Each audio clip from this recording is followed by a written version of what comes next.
I've lived there, and you know, I really love England. I love the English people, not the crown so much, I would say, but English people and the culture, and obviously the British humor, the Scottish humor. You know, I love all the various accents. Yeah. I just love them. That's why it's so easy for me to understand Mark, for example. Because, yeah, I wondered how that was possible. yeah. Because, well, I've lived in England again. Yeah, So yeah. Welsh, Scottish, Irish, Northern England, all these accents, I love them. And how I learned them, really, it's from, you know, watching TV in England. You get all the different accents and different actors on TV. So, yeah, just... So this has all prepared you for this time, hasn't it, when you interviewing different people? Funny enough, yes. I mean, it's funny, you know, when I look, well, I'm not planning to finish my life very soon, but still, I'm only 48 years old, but looking like retrospectively about things I've done and things I chose to do, things were maybe chosen for me, and the way my life went on, and places I've been, and people I've met, and things I've learned, and choices, again, I made according to stuff I've learned. Actually, I see how a lot of things prepared me for this time. And, you know, it's a good point to say, everyone who lives now, everyone who is alive now, is here for a reason.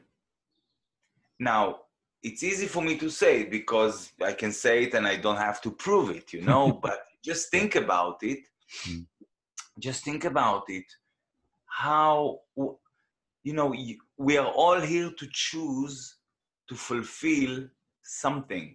Now, we could have continued our life without knowing even what we are here for. That's the majority of people.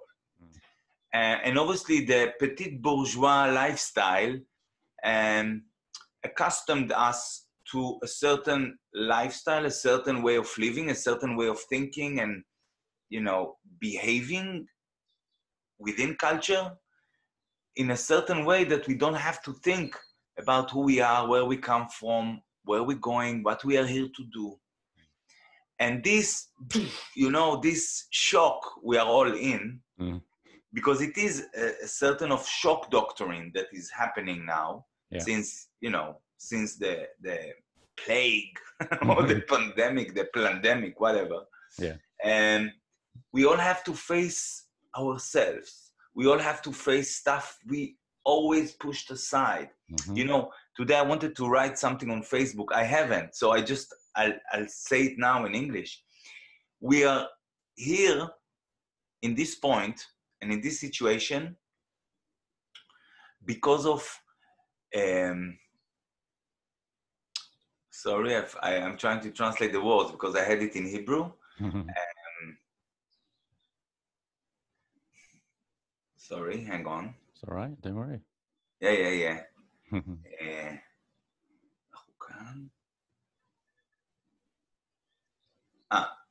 We are here at this point because of fear and laziness.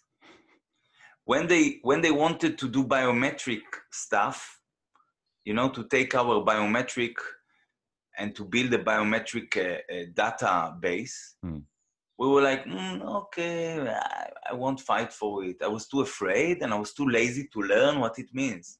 They wanted to force vaccinate us. And I mean, you know, they've been talking about it for a long time now. It's nothing new. But we were too scared or too lazy to do something about it. Forced fluoridating the water. Too scared or too lazy to do something about it or to learn what it means, who is pushing it, etc. And it's true for a lot of conspiracies, not conspiracy theories, but real conspiracies, real plans behind the scenes. That's what conspiracy means. And we were lazy. We were too scared to face these demons. We were too lazy to learn and to achieve some goals within our consciousness. We were too lazy to do that because of our petit bourgeois lifestyle. We were accustomed again to a certain way of living, which we don't need to take care of ourselves because the state does, and it costs. And the cost they want us to pay now. Up to now, it was kindergarten. Now we are facing high school. We kind of jump from kindergarten to high school. No primary school, guys. No primary school. This is now the big boys game, you know, and we need really to be adults, maybe for the first time in our life. We need to be responsible. We need to be aware. We need to learn. We have to stop being afraid. We have to stop being lazy. We have to do the real shit. Yeah. And that job. This isn't like an adultism kind of mature, where you have a house and a job and you do financially okay, and that's not the maturity that you're talking about. It's a spiritual maturity where you're here for a reason and you follow that path. Yes, it's more than spiritual. See, the highest spiritual practice is here, is living your life.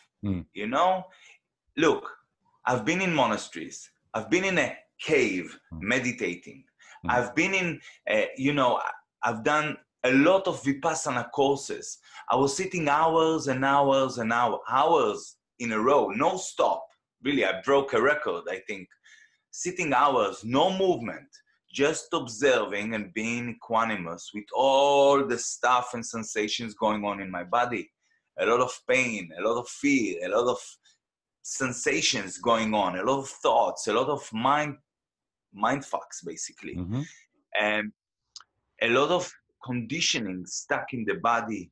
You know, there's a coin, it's one side is the body, the other side is the spiritual or mental side, but it's still one coin, it's still one body, and it consists of so many things. I was doing all these things. It's still fairly easy compared to live your life and deal with the shit that some megalomaniacs would like to achieve on your expense, you know, on our expense. And this is real spirituality. I give you another example. When I came to Israel, this was in 2009, after I started to wake up in India. If you want, I'll tell you quickly the story, how it happened to me, because it's really cute, clever, nice story. Quite rare, I would say, but still. So I came to Israel, and I was actually doing a lot of stuff with water and crystal balls and telling people where we live and what is this body and electricity and sound, how it influences us, and the fact we are all water, mostly water, and water is highly conductive, etc. Many things, I won't go into them now. And then I started a big production company for festivals, and it was called Healing Music Festival. And I've done a lot of events with thousands of people, and it was like Woodstock, if you like, but the smaller versions of Woodstock, you know, Israeli type Woodstock. Okay. And amazing. Everything there was live music, no DJs. Everything was live, because I believe music should be played only live. And that's why, well, one of the reasons why I play Indian classical music, and you can see the tablas here, because you only play this music live. You know, okay, you can listen to recording, but the real deal is to do it live with your own certain mood, that the certain season you are in, the certain part of the day, etc., etc. So it's all very accurate, the way you create the music every time you play. So I started this company and Healing Music Festival in Israel. I'm not there anymore. I mean, I've left it because of various reasons, but basically I've learned that one thing is to do or create good vibe, good music, and help people to be cheerful and happy and sing and dance. And again, there was no such thing at my festivals. It was only proper music. And trust me, been there, done that, okay? So, and it's good. I enjoyed this part of my life as well. Yeah. But it made me choose differently afterwards, and to learn this Hindustani music and to do healing music festivals and to help thousands of people, especially children and families, you know, to enjoy good vibe in a natural location, always close to water source, always. Because again, everything I knew from what is us, what is life, how it's connected to water, music, God, vibration, I always try to encompass everything together. And this was part of what I did in these festivals. And still, it was always partial, because you have to deal with the demons as well. You cannot just be in the fairy tale landscape of fairy tale worlds without knowing that you have a job to do. And I always felt, although again, don't get me wrong, I enjoyed a lot.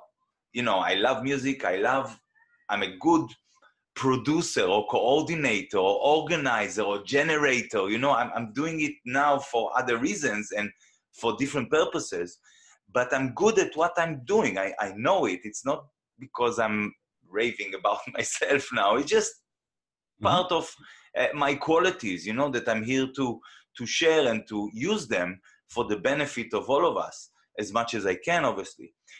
And still, during all this time of the production of the festivals, which I really enjoyed, I knew that some part is being neglected. And this part was what I discovered in India when I woke up. And since something like 5 years ago, I've left the music stuff, well, the production, and I went back to learn about me, about the foundation of life, about physics. You see, physics or the physical surroundings is the foundation. What I mean by that is the light environment, water environment, and electromagnetic field environment that we live in. For example, as you probably know, if you live in a flat in a city, artificial LED lights, radiation, drinking fluoridated water, etc., not knowing about these three factors, the light environment, water environment, and electromagnetic field environment, by definition, you will harm yourself. Why?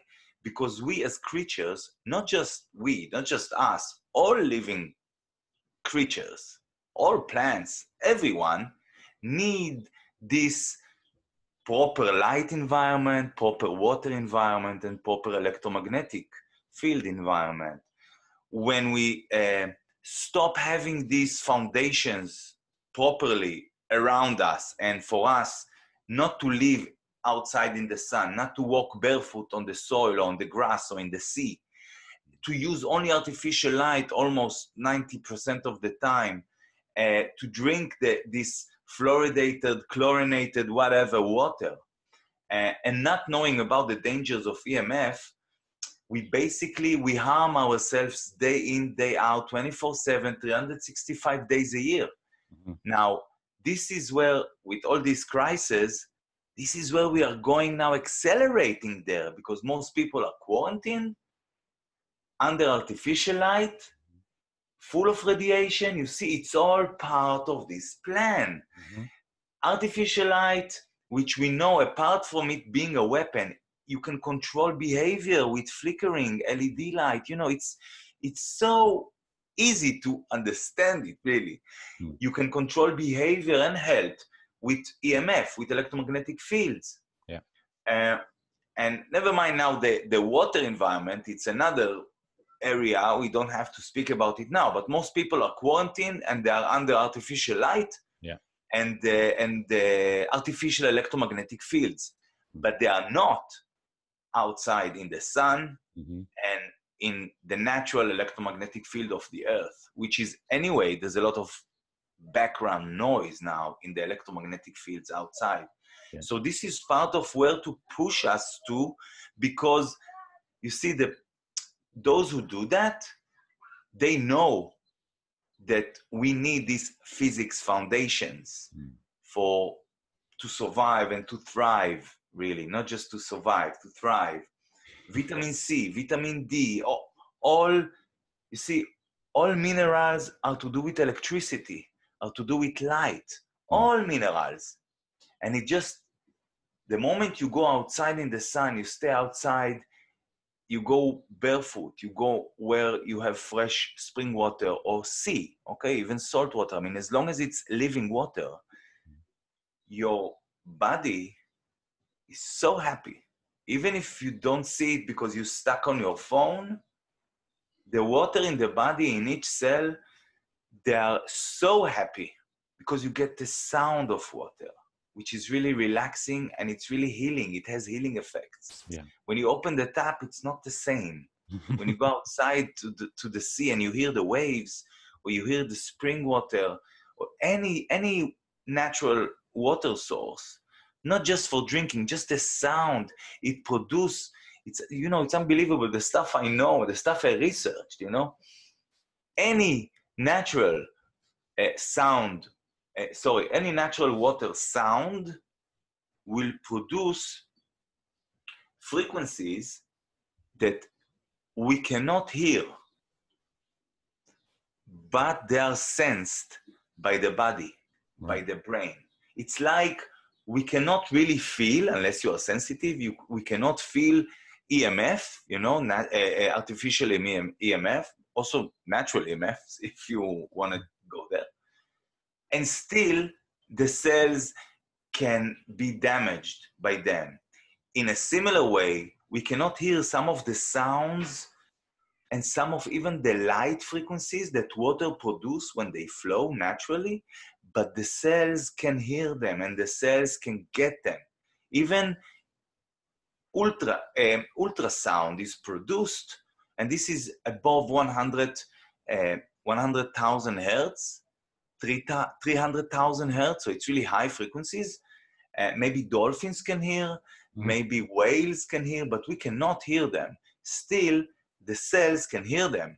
And what you get is healing to the water in the body, which is exactly the opposite from what's happening when you are near an artificial electromagnetic fields, because what you get is damage, you know, the opposite from healing. And when it's constant damage, you get sick. You got chronic diseases, and there's loads of them, and suddenly everybody stop talking about chronic diseases and cancer and diabetes and Alzheimer. No, everybody's speaking about Corona, and this is part of flooding the zone, or washing the brain, washing the media with only Corona song, Corona children's game, Corona news, Corona shows, Corona whatever. And this is big problem. You know, the water that you're talking about, it creates white noise, doesn't it? That's the same effect, and it's a kind of a bathing effect of different frequencies. Yes, yes, it's true. This white noise, you are correct. You call it white noise, which you can hear. Yeah. And I'm saying there's also within this noise, it's like when you look at the sun or when you see a rainbow, there's the colors you see, but there's the infrared and the UV that you don't see. Yeah. But still, both of them are essential for our survival, essential and crucial to all life forms. And it's done in such a way that we will not be able to see it. I'm talking now just about the lights, yes, the UV and the IR, infrared. So we won't be able to interfere with it.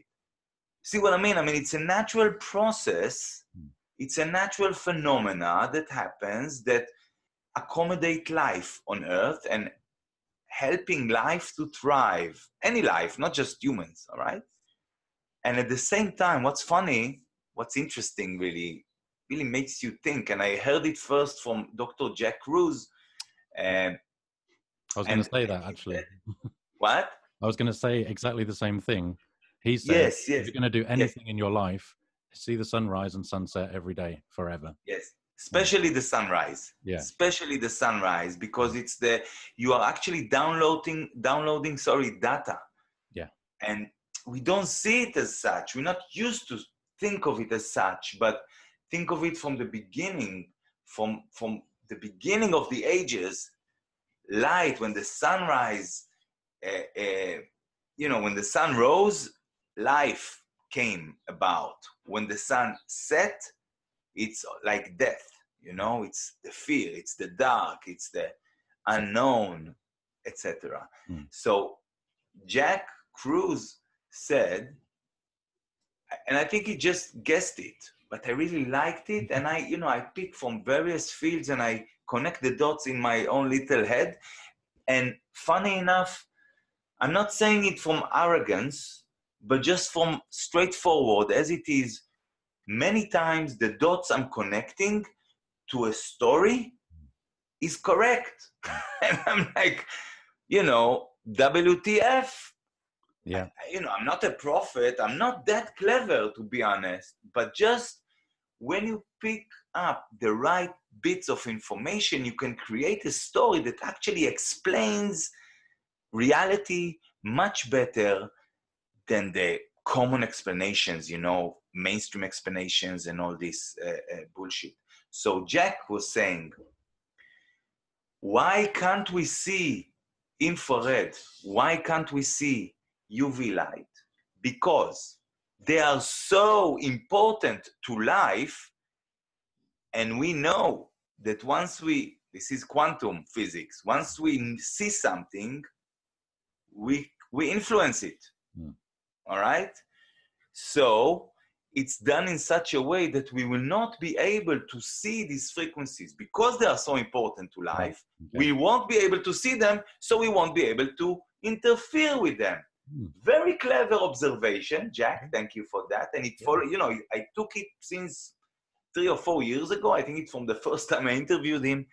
And I'm using it here and there because it's so clever, just to show people how the fabric of life is created in such a way that some things we don't have access to. Now, yes, we can build, instruments and to measure infrared and UV, but we cannot access them in the same way. When you listen to water or this white noise or white sound you mentioned, in it, there's ultrasound, which you cannot hear, but the effect is there. It's like the UV and infrared, you cannot see, but the effect is there. Very relevant. UV kills germs, kills viruses. Hello, they quarantine us when actually we should be outside in the sun, all right? And to build our immunity, meeting people and going under the sun to build our immunity. This is one thing. Second thing, infrared. Infrared, there's near and far infrared. Infrared, I would say it's the most important light frequency exists. Why? I mean, all light is good, all right? I mean, it's important. But infrared has healing effect, extraordinary healing effect. Infrared can penetrate up to, 30 centimeters. I mean, it's a long wavelength, all right? The UV is really short. It's only on the, couple of millimeters in the skin, which is, by the way, our skin is light sensitive. Photoreceptor, yeah. Yes, sorry. My English is still, it's not my mother tongue, so I know. Thanks. I'm just saying, all light is good, but infrared, especially the sunrise infrared, is crucial if you go out with no glasses, naked as you can be, given the circumstances, and let this infrared or red sunrise light, into your body. Man, this is healing effect on the spot. Yeah. You be there 5 minutes, 10 minutes, 20 minutes, 1 hour, you get health. I tell also women and whoever is listening to this show, really important.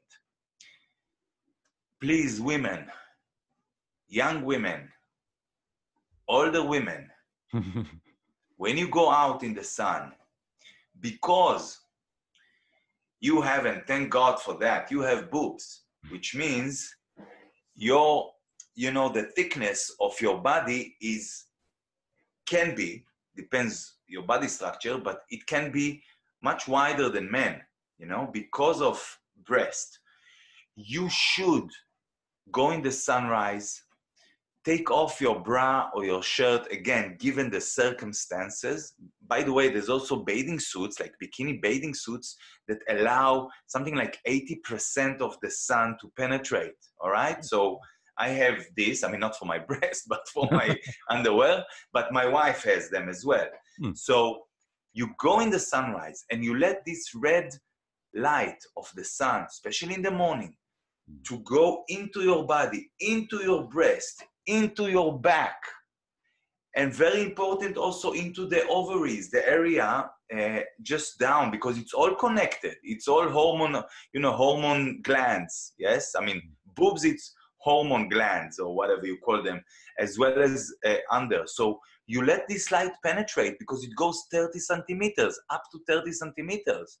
It goes inside and heal your body. It heals the cells. It heals the water in the body. It's so important. But you cannot do it, obviously, when you quarantine under LED light. So I'm just using stuff that I learned from Dr. Jack Cruz, which I remember now, at least to give you this. There's so many things I can give in that aspect to help people to improve their sleeping habits and quality of sleeping, length of sleeping, to improve the level of energy, to improve the functioning of the mitochondria, to improve their health in general. Not because I'm a doctor, not because I prescribe something, or I diagnose something and I give treatment. Not at all. I'm only dealing with our surroundings. I'm only dealing with the physics, and I'm not a physicist. That's great. Only dealing with the practical physics that works, that we need to deal with. By the way, it's true also for other things I'm doing. I'm no expert. I just wrote a post on Facebook, which I think I'll remove it, saying the media is afraid because, at least in Israel, because up till now, there was no one debate even, not even one, to bring those who think 5G is good and those who think 5G is not good. No one debate, proper debate. What they brought for TV is physicists, and I don't want to insult all physicists, but I know what those that they brought over to Israeli TV, stupid physicists, they just speak lies on TV. And I wrote on the post, come on, you can bring any physicist you want to me, and I'm no expert. He's a physicist, he's a professor, he's a doctor, he learned these things. But he was fooled by the books he studied. He was fooled by his professors. And this is just, I'm being really, really gentle here. And he's fooling others on TV, saying that the damage from radiation, it's only after the tissues heated to 1 Celsius degree in 6 minutes exposure and all this bullshit. This is lies, and they've already been proven as lies. To say that the sun radiation is the same as antenna, it's a lie. And you don't need to be a physicist to see that it's a lie, to understand it's a lie. And you know what? To feel it's a lie. Because if you stand next to a phone and it's hitting up your ear, never mind you can get cancer and everything. I'm just talking about the immediate effect that most people can feel it within few seconds or 1 minute or 7 minutes, doesn't matter now. When you hold a phone to your brain, all right, and you feel the heat, but it's not like the heat from the sun. The heat from the sun is pleasant.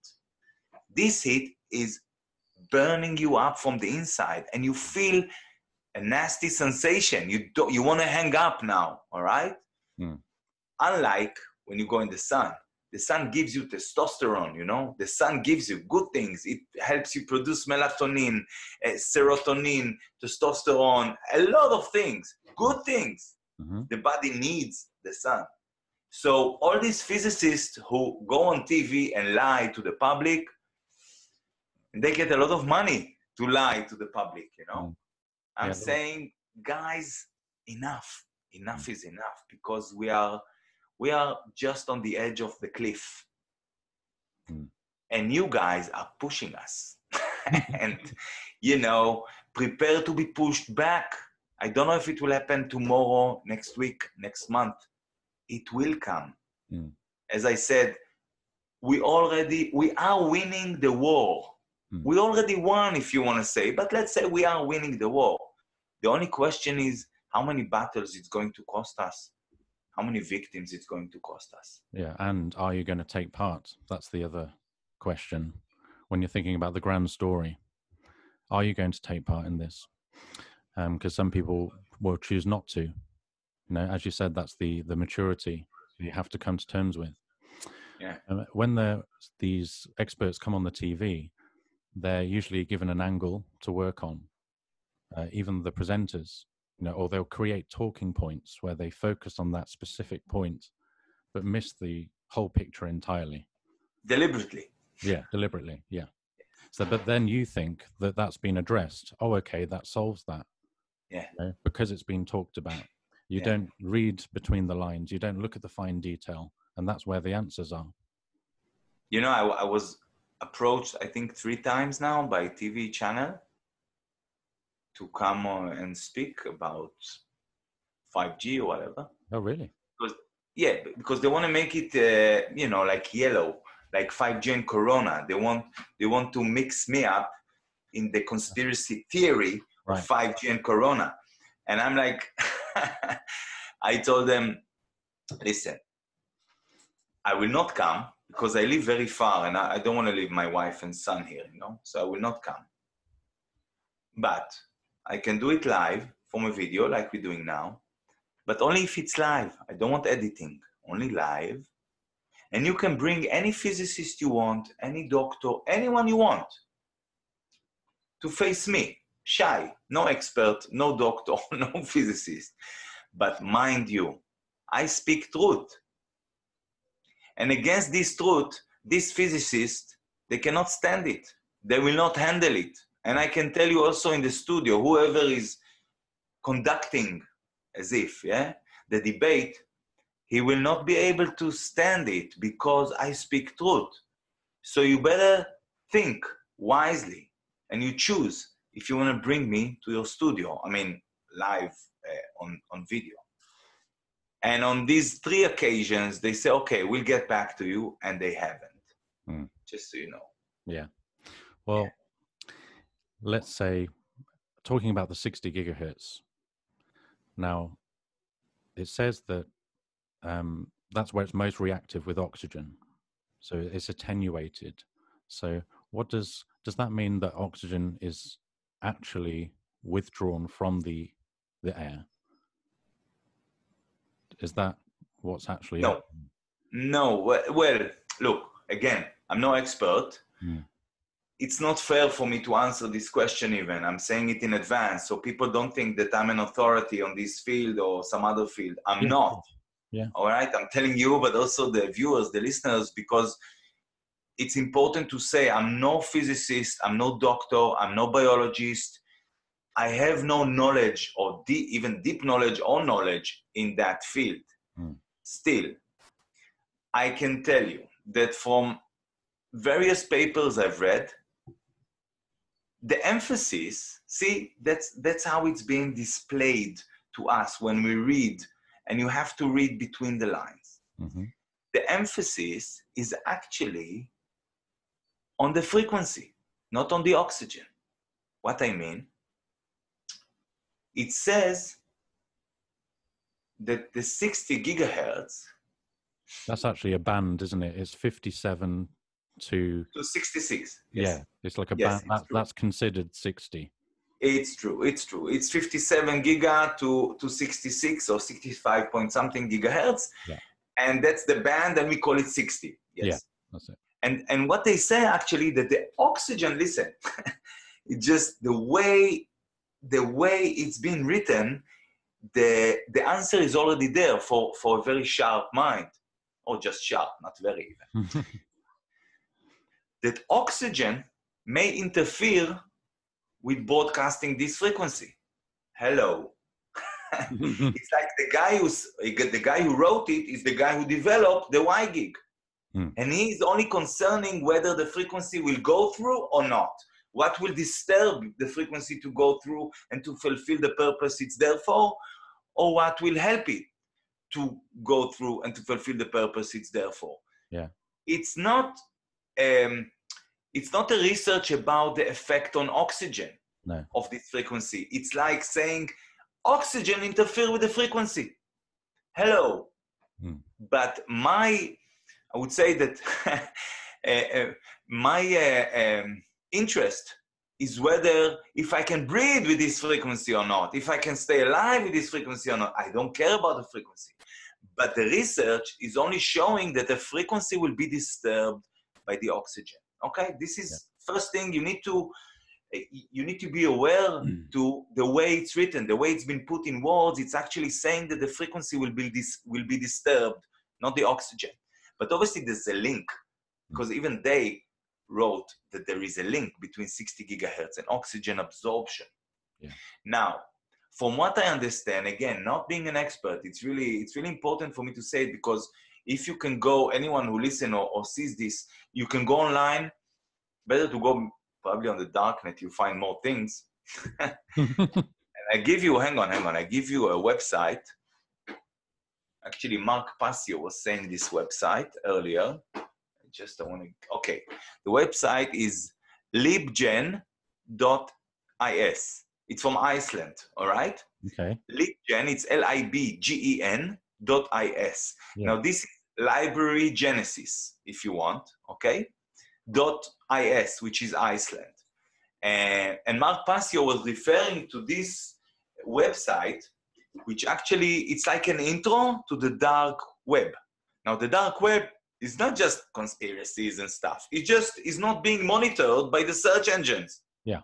Right? It's not being, they don't decide for us what we see and what we don't see. Yeah. So, in the dark web, and I'm not there just to say, I'm working with, with the browsers, with normal browsers. Well, probably to an extent, but I'm not that sophisticated or technical knowledge in this field. But Mark Passio was saying it today in one video, and I wrote it and I opened the link. So I say it also to the viewers, it's important. You want to know something, you start with this website, not with Google or other search engines or browsers, all right? Important website, because it's like a door to the dark web, although it's in the normal web, all right? So if I go back to oxygen, basically, if you want to know what it does, this frequency interferes with the frequency of the electron spin inside the oxygen. You see, the spin of the electron is in this 60 gigahertz. And when you have this frequency and the electron of the oxygen is being disturbed, the oxygen, as far as I understand it, very lame term, the molecule of the oxygen cannot bind itself properly to the blood, to the hemoglobin. So we will have problems breathing. Yeah, this is why I wanted to clarify whether it's going to have a biological impact, and it actually affects either the oxygen itself or the ability of the body to absorb the oxygen. Yes, so both. I think both. Yeah. I think it will affect the electron. Again, everything is electrical, you know. I have books here. I have, proper books of Bob Becker, Dr. Andrew Morino, Jerry Flynn, some Israeli people, like I have proper books. I read books. I try to read books, not from the screen. Real books, And, yeah. yeah, real books, yes, paper, you know. Yeah. And I think the way I understand it, it's both. It's also interfere with the electron in the oxygen, but it also would interfere with the way the body absorbs the oxygen in the lungs, obviously. And then you may get symptoms like we see in flu or different types. I don't want to say the word of this big C pandemic that we have, but it may interfere and cause symptoms like we see in this pandemic. Yeah. I just wanted to share something quickly, if you can have a look at it, because I found on the paper, one of the papers that was talking about 60 gigahertz, that they saw just at the power level. I'll find it so I don't mess up the Sure. the actual.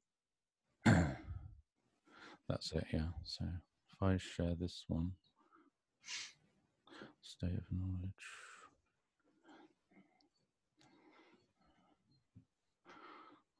So is that big enough? Can you see that? Yes.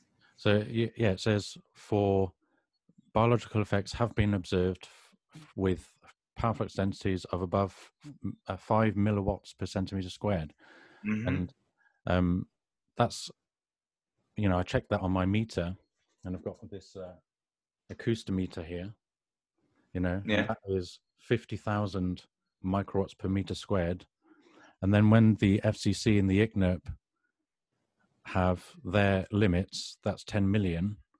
So that paper shows tissue heating, which is what they're trying to avoid all the time, right? And that's what they base their whole paradigm of safety limits on. Yeah. And they're saying that at 50,000, they're seeing considerable heating. Yes. So in their own papers and their own standards, they're not abiding by the rules at all. First of all, if you don't mind to send me this paper afterwards, all right, the link. Yeah. The paper or the link. Better to have the paper, not just the link, so I can have it. Definitely. Yeah. All right. Second, you know what's funny? That the standard is bullshit. Yeah. It's a lie. It's fake. It's, you know, never mind. I mean, even ignoring the fact it was not, how to say, updated many years, all right? The standard, it's fake. It's industry standard. It has nothing to do with our health. No. It's not a standard that was determined by a biologist or microbiologist that really tested what this does to a living human being or a living animal in normal conditions, meaning no one is being exposed only 6 minutes to that much radiation. No one. For many years now, not just from last month, you know. So the standard doesn't answer really what we need to answer, which is what's the damage or what's the harm or the danger of EMF next to our livelihood, you know, next to where we live. But at the same time, who is driving everything? A, is the industry. And all the organizations that play along with the industry. This is one thing. Second thing, when you check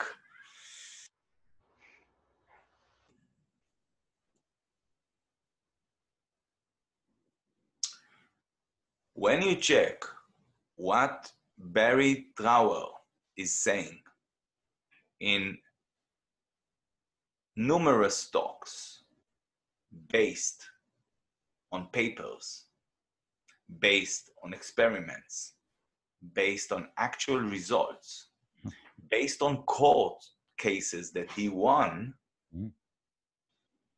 you understand, and this is very crucial, see. We hear, at least from Israel, but I bet it's same everywhere, that increasing the number of antennas or transmitters will reduce our exposure. So actually, putting up more antennas, we will have less exposure. Now, two things I have to say about it. One thing, with my logic, common sense logic, this is bullshit. It doesn't make sense at all. if I have one antenna there, but I'm far from it, under the inverse square law of Einstein, all right? So it's, let's say it's 1 mile away from me, all right? It's good. Compared to 10 other transmitters I have in my house and outside my house on the LED street light and whatever, I have more exposure now. One thing. Second thing, again, if I follow Barry Trower, what Barry is saying, and this is one of the most neglected pieces of information on the net, one of them, there's many. Low level of exposure, meaning long-term exposure, but high volume or high power, low power exposure can be even more harmful than high power exposure. Why is that? Because we have a mechanism in the body that can identify this. You see, our body is so sophisticated, really, really amazing. We are an amazing creature, really top, I don't want to say top dog, but top human, you know? And we have a mechanism, I don't know all the details, I've listened to it many times, but I don't feel secure enough to speak about it. But so just in general, we have a mechanism in the body, in the cells, that when we feel radiation, the cell produce some sort of substance in order to push it back and protect the body. But if the radiation is low enough to go under the threshold, undetected by the body, the damage can be even worse. And when you put, for example, which is one of the major things, not only, but one of the major things that Barry speaks about is actually children in schools, in the classrooms, under Wi-Fi, you know, boys and girls. He speaks about the sperm, he speaks about the eggs, ovaries, etc. When the level is low, the damage can be far, far worse than high level of exposure, or high power of exposure, all right? Yeah. So it doesn't even matter, almost doesn't matter what the frequency is. Obviously, there's already been tests what frequency can do what effect, physical or mental, etc. As long as it's pulsating, all right, and it's long time exposure, really, really deep shit. Yeah, definitely. Especially if it goes undetected by the body, by the cells, by the mechanism we already have to detect this sort of poison and to block it or to produce a substance that will be less affected by it. And again, I'm saying this is one of the less talked parts, details in this radiation story, because they tell us, you see, it's funny. Everybody's saying, the physicists, yes, they say, no, if you have more antennas, you have less radiation. But if you listen to Barry, he says that this can be far worse, really, than what we have now. Not because we have more power of radiation, because we have less. So if I follow the physicists, let's say their side, take their side, I can still prove them wrong, just basing that on Barry Trower's research and knowledge, basically. I wish I could, I wish the borders would be open. I would come and visit you. I would go to Barry and take, files of documents he has, because he's not on the internet and he doesn't have computer, etc. And I would go and visit, obviously, Mark Steele. Of course, yeah. Definitely. Yeah, that's a similar conclusion to what I've come to recently. That's the most damage is actually being caused by the 3G, 2G, 3G, 4G, because and embedded within all the lower Gs, all the higher Gs is the lower Gs, Yes. So when you're in 4G, it includes 1, 2, and 3, and all those associated frequencies. Yeah, well, 1 is analog, so let's say 1 is okay, but 2, 3 is already included in 4, and 2, 3, and 4 are included in 5. Now, people need to know that 2, 3, and 4 are part of 5. They're not separate. It's not that 5 is going to replace. 5 is taking over everything and becoming 5G. And 5G is not just an upgrade of 4G or 3G, you know? It's a whole new system. It's a whole new way of thinking. And it is, in a way, when you see really the technical parameters, you think, what are they doing? I mean, if you see the radar frequencies they are using, you know, 868 megahertz. So you have caps on top of the LED streetlights, and it uses, let's say 868 megahertz. So, okay, you can read it's a radar frequency. And you think, okay, but it's low power. You know, it's only to communicate with the other light sensor. But then you see the technical parameters inside and you think, why they need, and you know, and compare it to another light sensor or movement sensor, all right? Why they need all these chips and all these capacitors and all this hardware, if it's a simple sensor, why they need all that?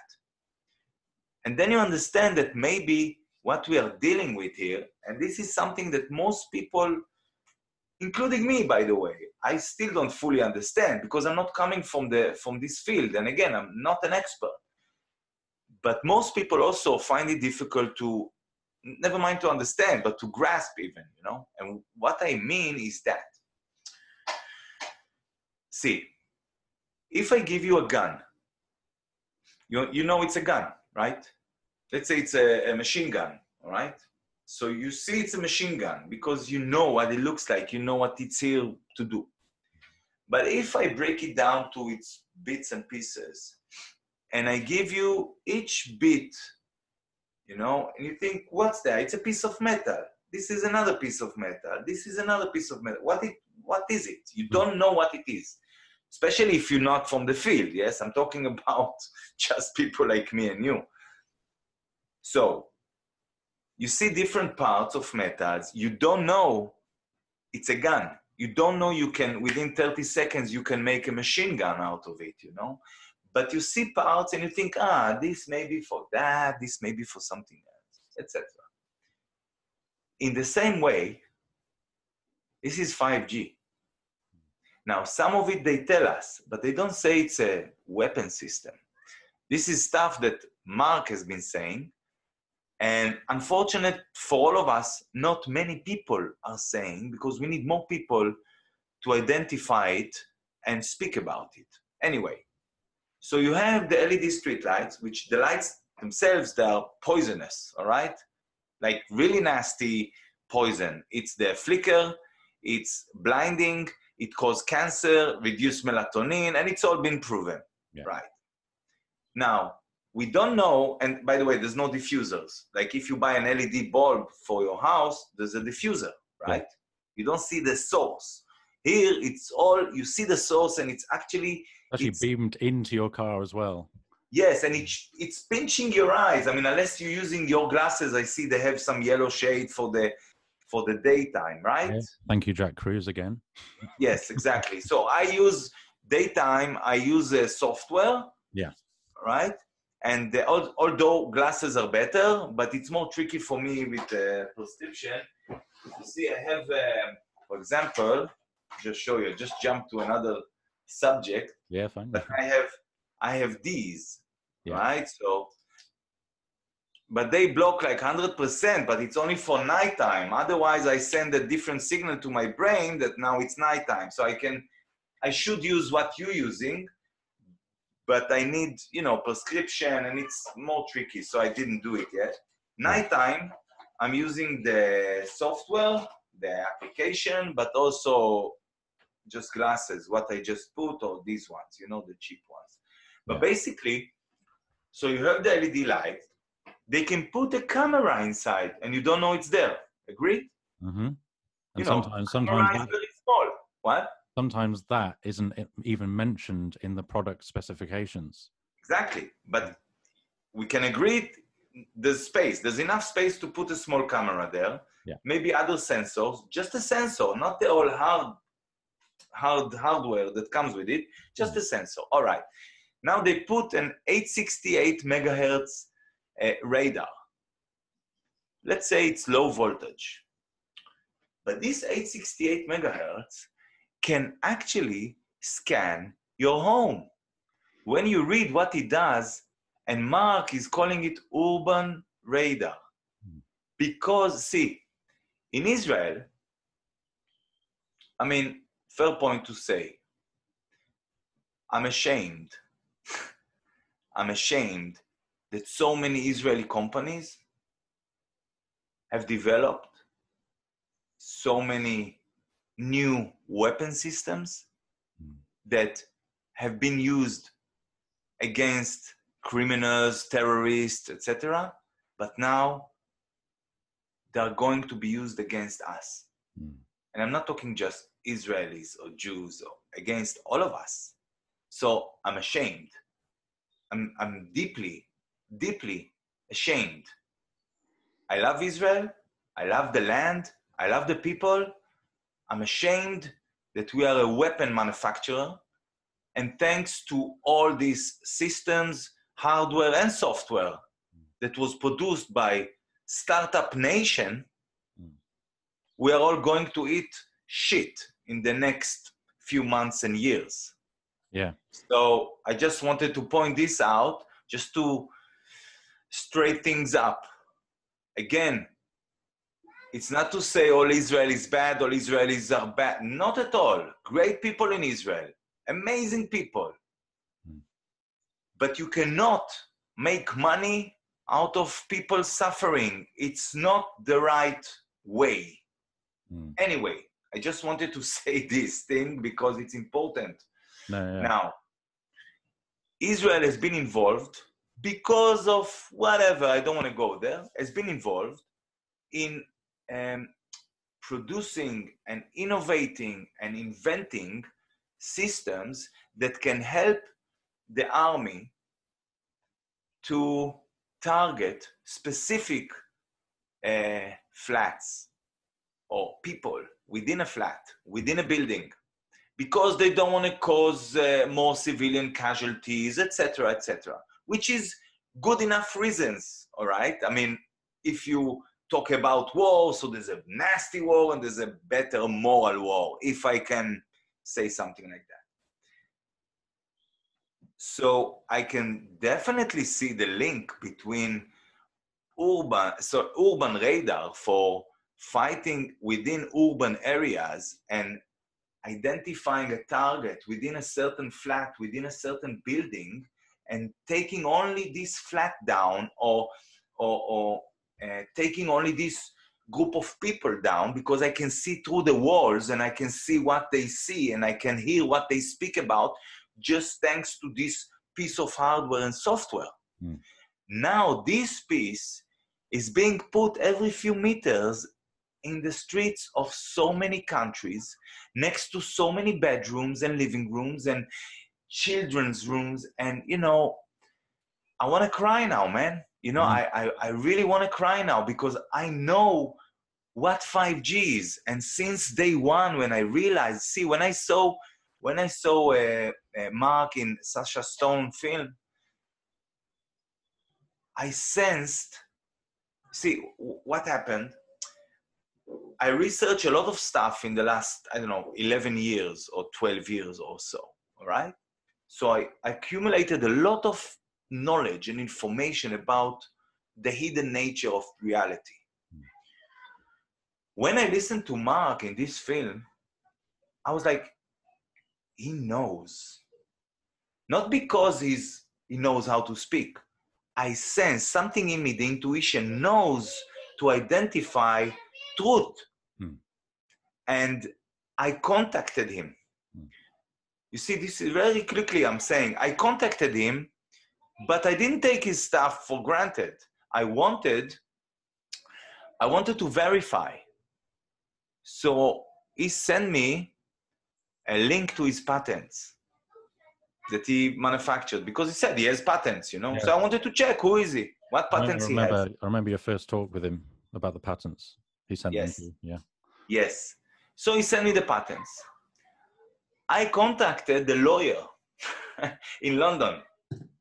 All right? Right. I contacted the lawyer office in London for the patents. And I spoke with the secretary, and I asked her about these patents. And she said, well, yes, they're registered. And I'm like, can I see a proof? Because, I'm not attacking Mark. I just want to, verify. She sent me a link with a document with the patents. But some of them did not show up on Google Patent. So I went back to her and asked her, I spent a few minutes talking with her to understand. And she sent me emails, etc. I have everything on my email. And then she asked me what you don't know. And she started to send me just the specific patents. And I could see that actually these patents are registered on Mark Steele and his brother, all right? So I was like, first of all, it's genuine.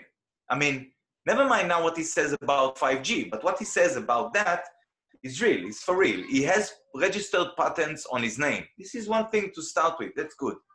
Now I started to research the 5G story and what Mark has been saying. Along the way, I also, hang on a second, could you record and you're going to add it? Yeah. I need to check it. Sorry. It's okay. Along the way, Mark said he's an expert. Not because he said, because the judge said in court. And I was like, Mark, you cannot say, oh, show me. You just say, show me. I want to see the paper from court. He sent me the paper from court. Mm-hmm. And I could see what the judge said, that Mark is very knowledgeable in what he speaks about. Yeah. I went to the dictionary. Knowledgeable equals expert. Yeah. Again, sorry guys, this is the judge. This is not Shai saying about Mark. This is a judge in court reminding you Mark was there with the counsel. Yes, I mean, there was, and the judge said he's an expert or he's very knowledgeable, all right? And this 5G story must be debated by the people, by the court, because it's serious matter.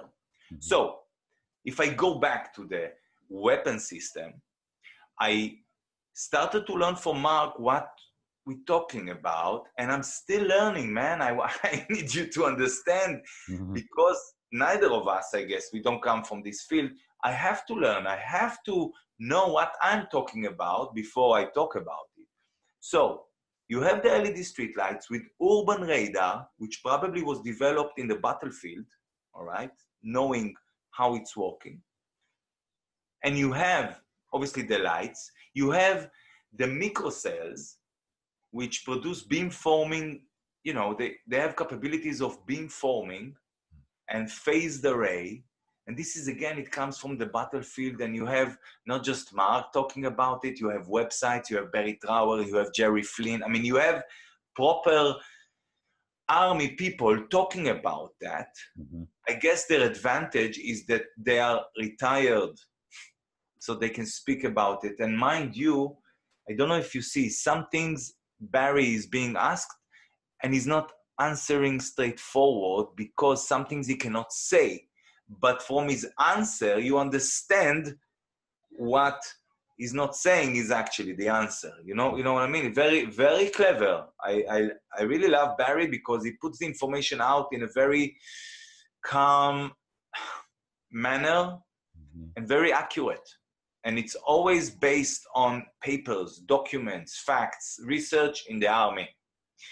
And we need to remember also there's always a gap between the army and civilian life. The army technology and civilian technology. There's always a gap and there's always a delay until this technology is coming outside. So what I see now is different parts of a large weapon system. Now, maybe at some point they will switch it on and there will be an EMP, electromagnetic pulse, by these transmitters that will shut down or black out all the system. And we're going back 400 years, 300 years. No electricity, no cars, no, probably not possible to get even oil from the ground, no gas, no computers, no phones, no light. We're going back hundreds of years. And this is where the elite wants us. They want us incapable. Look, it's not here. You know, there's the paper from Rockefeller Foundation from 2010. You know this paper? No, wait, hang on a second. I can share my screen. See? Yeah. Hang on a second. Yeah, they want 6G and 7G so that you don't have to think anymore. The Internet of Bodies. Yeah, but I'm not talking about that. Hang on a second. Right, great. I'll share my screen.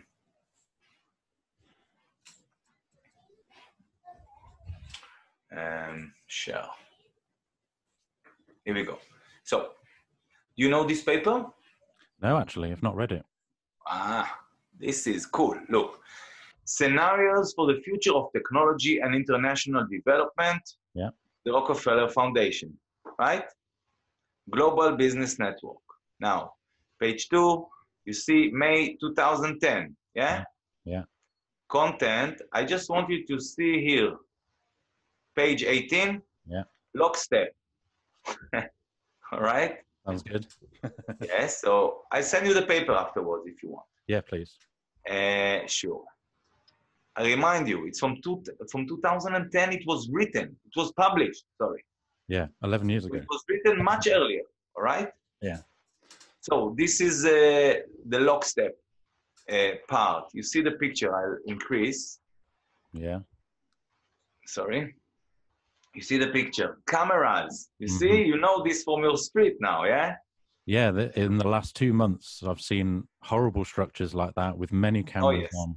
Yeah. Oh, yes. So this again, published by the Rockefeller Foundation from 2010. Lockstep. Let's read. Just even that. Remember, I said we're going, if we let them, we let them have their plan come through, we're going back 300 years back, you know, something like that. We're going back 300 years. A world of tighter top-down government control and more authoritarian leadership. Now, with limited innovation and growing citizen pushback, all right? Yeah.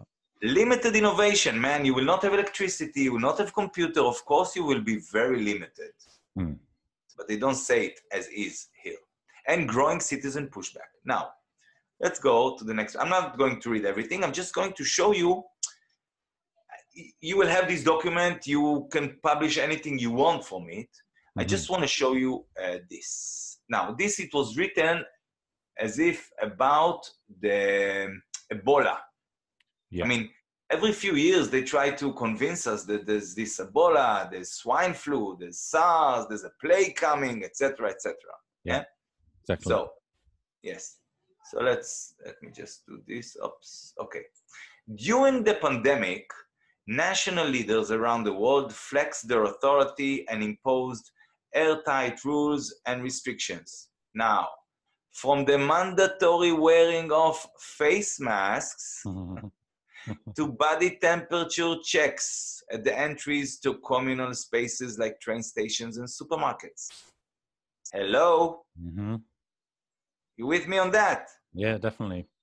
Now, if you want to know more, you should put a link to, let me see if I still have it open, sorry. It's not that, it's this. Hang on a second. You see Vox News? Okay, yeah. Opa, sorry. You see Vox News? Yep. This website. Harry Vox, he's a journalist. In 2014, he published this paper we just saw. I mean, he exposed this paper. He didn't publish it because the Rockefeller Foundation published it, all right? Yeah. So if you go to voxnews.com, you have him also on YouTube. He's just a journalist, investigative journalist. A real journalist. Yes. and he exposed this document. And again, I'm saying, this document is from 2010, published by the Rockefeller, probably written much earlier than that. And there you have the pandemic. Yes. Especially, I mean, you have all along this paper, I didn't read all of it because I'm tired of their sick plans, all right? But just to get a couple of or more evidences to show that what we are seeing outside, especially for those who watch TV and mainstream media and think everything, it's not linked, it's not connected. Oh, there's a virus, no, guys, everything is planned. There's a script. They are following a script because they are that sick. Mm-hmm. They are planning a pandemic and then cause us to believe it and flood the zone, wash our brain with propaganda to believe that we have this. And you know where 5G also will come to help us or save us. Remote diagnostic, remote treatments. Mm. And obviously monitoring sick people or non-sick people, just monitoring, following, tapping, filming, facial recognition. I just saw a short video. Any Vision, the name of the Israeli company, one of the leading companies, if not the first company in the world, they have the best system for facial recognition. Now, the way I see it, look, my life is already in danger because I'm more or less almost the only guy in Israel, almost, that speaks hardcore truth. Really? Yes. Some others do as well, don't get me wrong. Mm. But to speak about 5G as a weapon system, not many people do. Mm. Not many people know how to do it, how to speak about it. Yeah. Some do. I don't say they don't, but still, even those who do, they learn it from me. They learn it from Mark. You know what I mean? Mm. So I already know that I'm in a tricky position. Still, I'm saying what I'm saying. And what I'm saying now is that Israel is the first country or state, I would say, because country is a land, is God's country, and state is corporation, product or whatever, you know? Company. So, yeah. So basically, what I'm saying, the propaganda in Israel is the most vicious one. The sheeple in Israel, in percentage, are much more than any other country which is quarantined right now. For example, in the States, they're going out in the streets, you know, protesting. Right.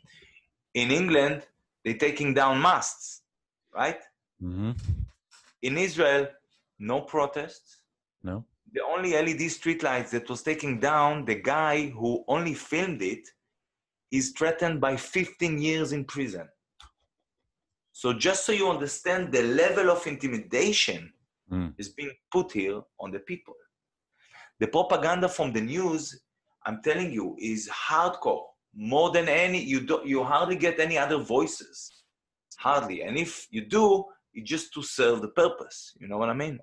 Yeah, we debated it and still that's the way forward. Now, why I'm saying that?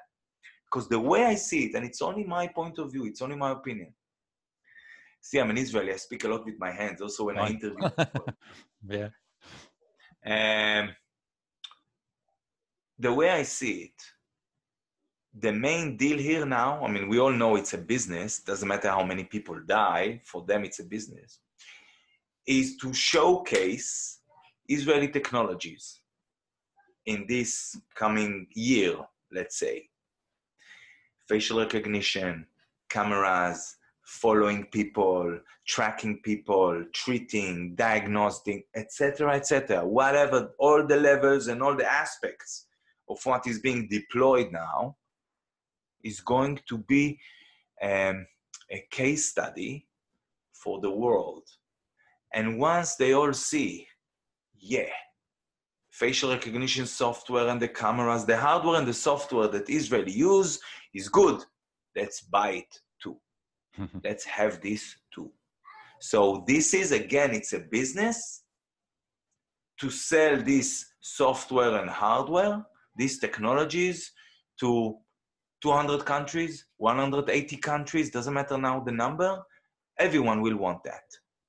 Now, to tell you that Israel is cooperating with China, I don't know. To say that it's cooperating with the States, yes, to an extent. To say it cooperating with the UK, yes, to an extent. But Israel is a young country and was put here or established to probably take over the Middle East as a start. Now, I'll show you something. You see, this is, hang on. Where is it? Hang on, I just upload it. I don't see it now. But we did, okay. When I opened the Vox News, it says immediately the Zionist plot to control the Middle East or greater Middle East or something like that. But if you can have a look at it in Vox News as well, all right? Yeah. And by the way, this is, here I have, I'll just show you. Where is it? Here. I just share my screen again, sorry. That's fine. You see, this is a court case that Barry Trower, you see, amended declaration of Barry Trower? Oh, wow. You see it? Yeah. Yeah. So you see it's from the United States District Court, Oregon, Portland Division. Yeah? Yeah. All right. So this is real stuff, you know. That's what I'm saying. What? Yeah. Keep going. I can send you this if you like as well, obviously. It's probably, because I asked Barry, I called him and asked for his CV because people don't know who he is. I want to show them. He said, okay, have this paper. He sent me to someone else from the States who actually won a case. You see this, yes? David Mark Morrison? Yeah. Versus Portland Public Schools for Wi-Fi in schools. And they won this case based on one girl that suffered the damage of Wi-Fi. And Barry Trower was obviously the professional witness in this. And this paper has 26 pages. Wow. You see, Barry Trower, under penalty of prejudice, hereby makes the following declaration in support of preliminary and permanent injunction enjoining Portland Public Schools use of Wi-Fi. All right. So obviously you don't need to see all of it, but it's just to show you really that I'm dealing as much as I can with facts. Yeah, definitely. Not with stories. You know, I'm dealing with facts, with objective science, because, you know, 70% of the publications about EMF is coming from cooperation. 30% coming from, I would say, academy and non-biased scientists and objective science, let's say. Now, 70% showing it's not definite if EMF can harm you or not, you still need to check it, etc.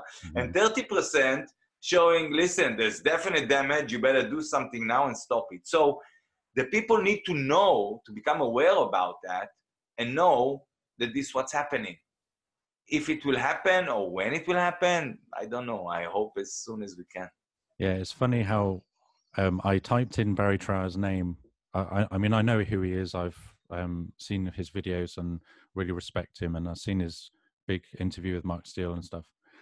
When I typed his name into search engine yesterday, the first hit comes up with pseudoscientist, crackpot, conspiracy theorist, right? Sure. So, and that was like and then you've got a couple of defaming websites, you know, how people generate a website just to smear someone's name. Yeah. And so if now you just see a pattern, don't you? If you speak the truth, if you do research, and you have any viewpoint whatsoever, you're going to get smeared, and that's just part of the game. It's just going to happen. But how can that be allowed? Or how can people take that conspiracy theorists, pseudoscientists, and crank when, as you said, he's got his name on official documents, you know, in courts, So Exactly. he's none of those things. He also gives all of his time for free. Everything's backed by science. You know. You know, it's crazy. Look, when I stand, you know, I go outside of my home every day since 1 week now.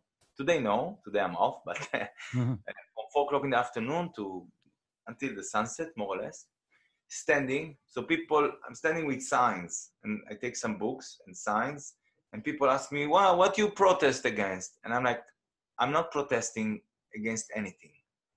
I'm fulfilling my freedom to speak truth, especially in times when the official version is a lie. So people, what do you mean? So I'm like, okay, park your car and come and speak. So all people are coming with they're coming with a face mask and they ask me questions, and I'm like, look, I cannot communicate with this mask. I don't understand what you're saying. I don't see your face. I need to see your face, man. And you know, it's funny. I read about this face mask thingy. You don't see smiles. I mean, anyway, people are afraid. You don't see smiles. Now, when you smile, when you properly smile, you know, there's wrinkles here, there's lines here that shows if it's a genuine smile, and there's different lines if it's not genuine smile. Now, we as humans, we can identify when it's genuine and when it isn't, just by these lines. It's not wrinkles, it's just the lines, you know, of the smile. Now, what happened? When you wear a mask, I don't see if you smile. So I only count on these lines, whether you're smiling or not, and if it's genuine or not, you know? But for all humans, I mean, it's true also for chimpanzees, yes, but definitely for humans, especially for children and babies. They must see smiles. They must see the mimics of the face to learn face impressions and to learn how to activate their facial muscles. Now, in the last 10 years, there's more and more children in front of screens. So their face is actually stuck. There's no emotion. Many hours of the day, they don't move muscles on their face like they would do if they won't be on a screen, all right? They're like this. I mean, you know what it's like as an adult. So just imagine, but you didn't grow up with this stuff, you know? I mean, maybe you have, but just for a fraction of the day, not 10 hours a day or 5 or whatever. So it's the vegetable face. What? The vegetable face, isn't it? Yes, yes. And we know this face. I mean, we know it on myself. You know, I used to play Xbox and all, you know, I've loved these things. Never again, obviously. But I used to play a lot, and I used to, not addicted, but I used to love it. You know, I admit I was part of it. But never again, because I already know what's the hidden reality behind these games and behind the agenda, you know, the agenda that runs these games. And still, this face, watching something, when you don't move, especially for a child or a baby, you know, when you don't move the muscles and you don't see an adult, you see an adult, you know, watching his screen and he's frozen, you know, his face are frozen. So the baby, he must have the reward centers in his brain working. But when an adult doesn't smile to the baby and doesn't move the muscles on his face because he's stuck on a screen, the reward areas in the brain don't work properly. All right, in the baby, in the developing brain. So then what you get more, listen, less empathic. Now, I bet you didn't think we'll speak about that, no. but you see, it's very vicious. The plan is vicious because we are empathic creatures. And those who plan these plans, they are sociopathic creatures. Whether they were born like this or they were trained or forced to be like that, they are sociopathic. Now, sociopathic behavior, if you look at the dictionary, is someone who cannot show compassion. Now, when you're stuck on a screen and you become less empathic, all right? Because even if it's, again, this is the coin, this is the mental state, this is the physical state, all right? If you don't move the muscles, if you don't smile enough, it will affect your mental, which means if you're not empathic, if you don't have the proper muscles working, smiling or showing your empathy, the centers or the areas in the brain will not work properly because it's one thing, the mental, which is physical also, yeah? I mean, the neurons and the neurotransmitters, etc. With the muscles, it's all connected. And this is, you know, this thing is one of the first things that the baby learns, is to identify the face of his mother or his father, more the mother, yeah? But facing the face, identifying the face movements and muscles of the mother.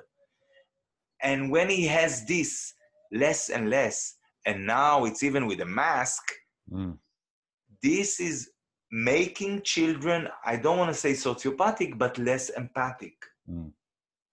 And this is just the beginning of where they want to take us. This is why I'm saying we have to stop it now. We don't have time. This is already, it's like we are in injury times, but we don't have time for injuries, you know? It's like beyond the 90 minutes, but we don't have time for injuries. We don't have, Yeah, well, the goal is brain dead and incapable of rational thought and empathy.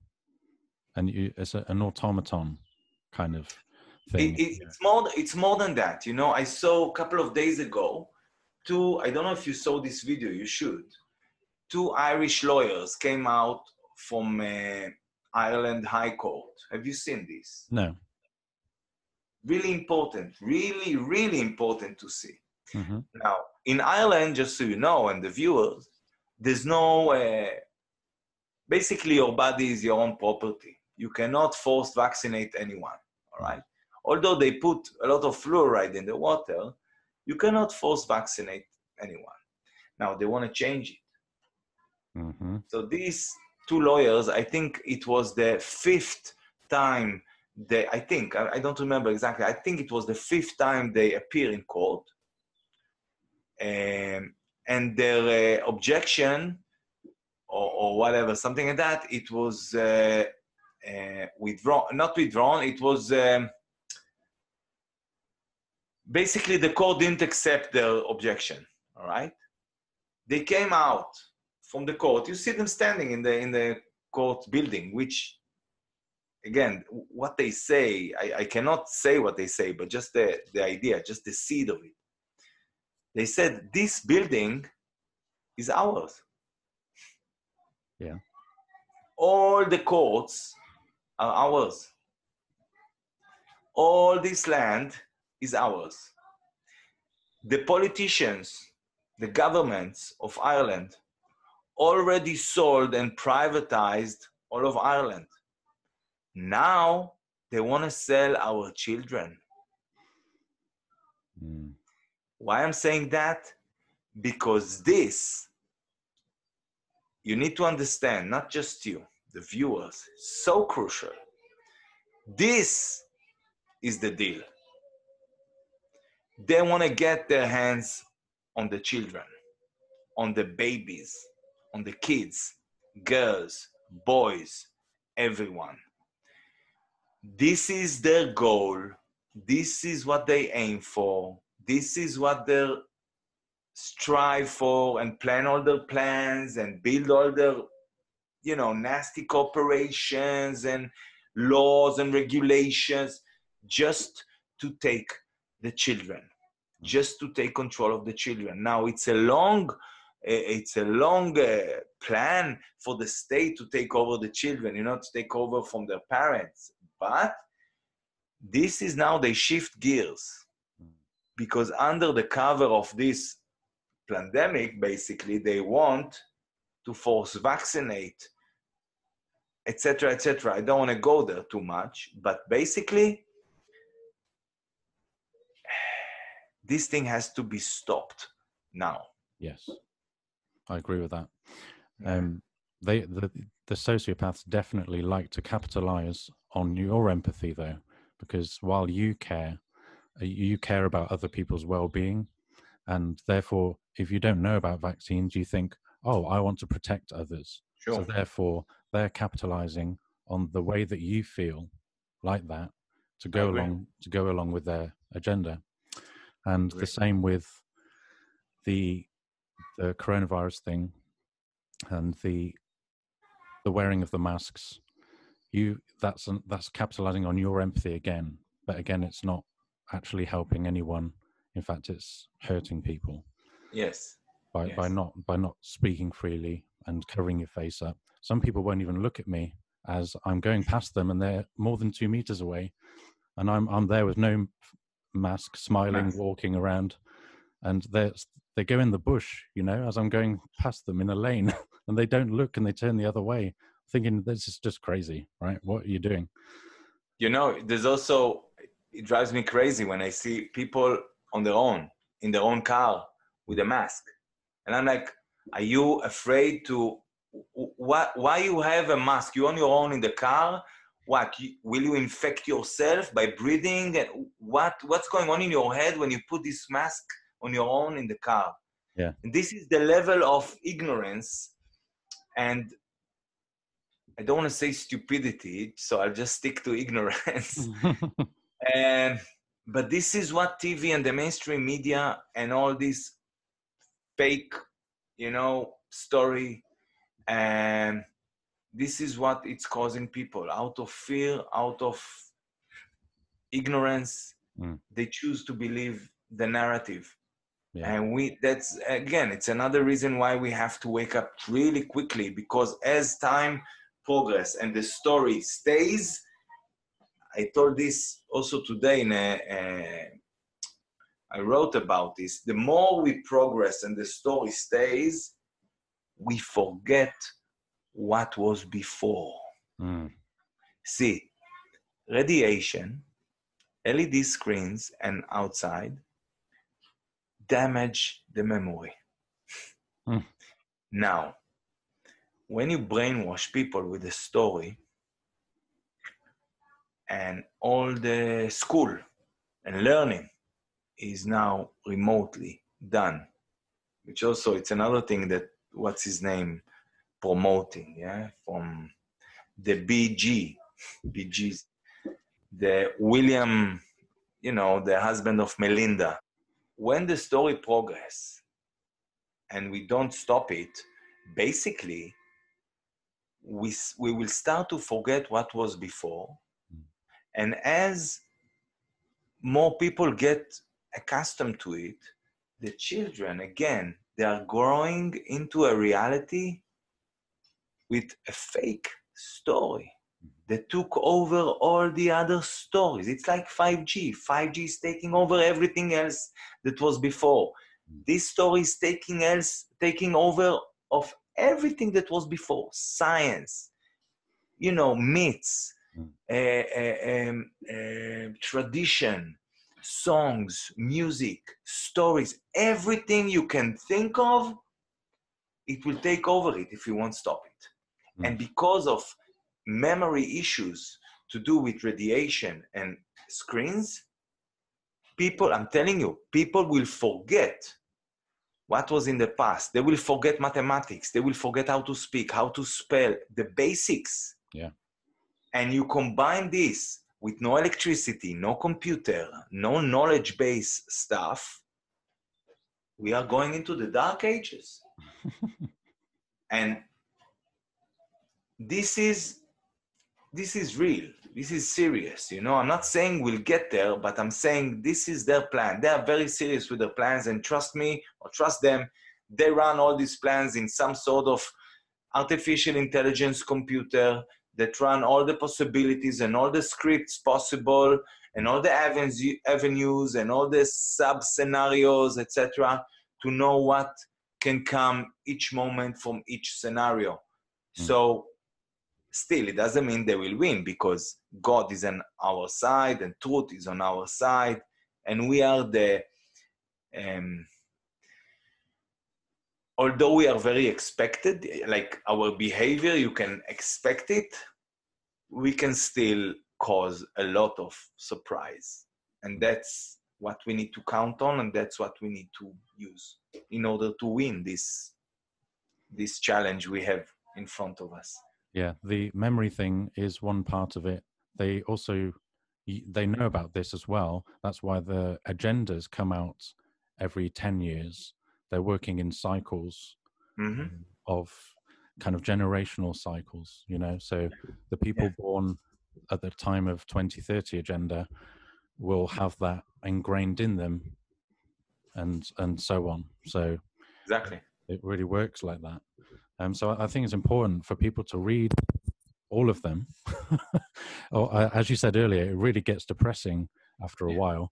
And especially 2030, that agenda, when I was reading that, I thought, you're very clever with your words now.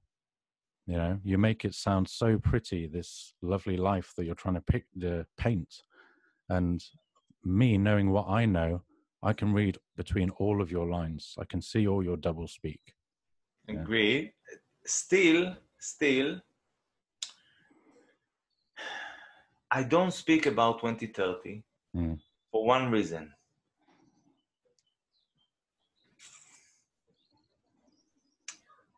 Maybe more than one. But I don't speak about 2030 because when we get there, life will not be the same. We will not be the same. I want to speak about 2020. You know what I mean?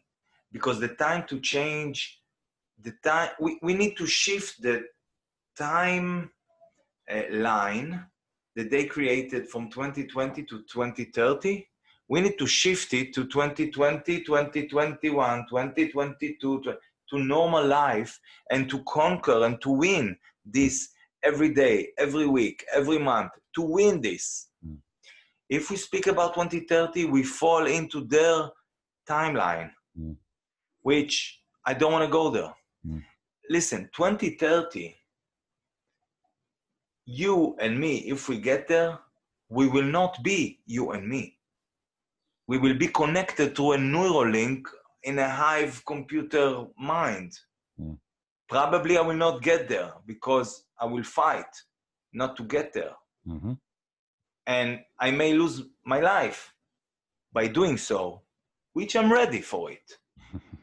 So you see what I mean? 2030 is so much there, and it's part of, it's their time signature. I don't want to use it. I want to use my time signature. I want to use 2020. Yeah. I want to use analog phone. I want to use wired stuff, you know, equipment. I want to buy and read books. You know what I mean? I need to see reality, not TV reality, not MSM reality, you know? Yeah. That's what we need to do. Not to speak about their 2030, but about our 2020. Yeah, the definition of reality is that what is in the present moment. That's reality. Exactly. We need to look at that. And even if I go and see what Rockefeller wrote in 2010, the document I showed you, and just to remind you, 2009, there was the fake swine flu, you know, bullshit. Nothing changed. They are still very thick. They are still very incapable. But because they can't even produce a proper virus that kills people. I mean, come on, guys, you know? Come on. Really, look at it. This is reality, by the way. It's happening now. And they are so thick, so stupid, so one-dimension mind, you know? And they cannot even have, they're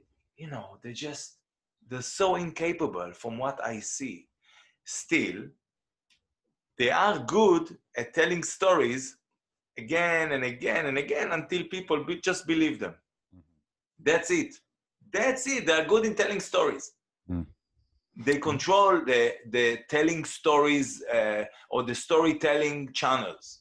Yeah. And they, you know, in Israel a couple of days ago, Facebook deleted, without a notice, deleted anti-5G group, 71,000 people in this group. Wow. Gone. Wow. Yes. Just so you understand the level of awareness that there is in these 5-6 weeks. Yes, I don't even know when it started, but somewhere in 2019, I don't know, no, I'm joking, 2020, but basically it's happening. People are waking up. Yeah. People becoming more clever regarding the stupid plan to control the world and to enslave humanity and to take over all the land and resources and what have you, and to use the 5G as a weapon system.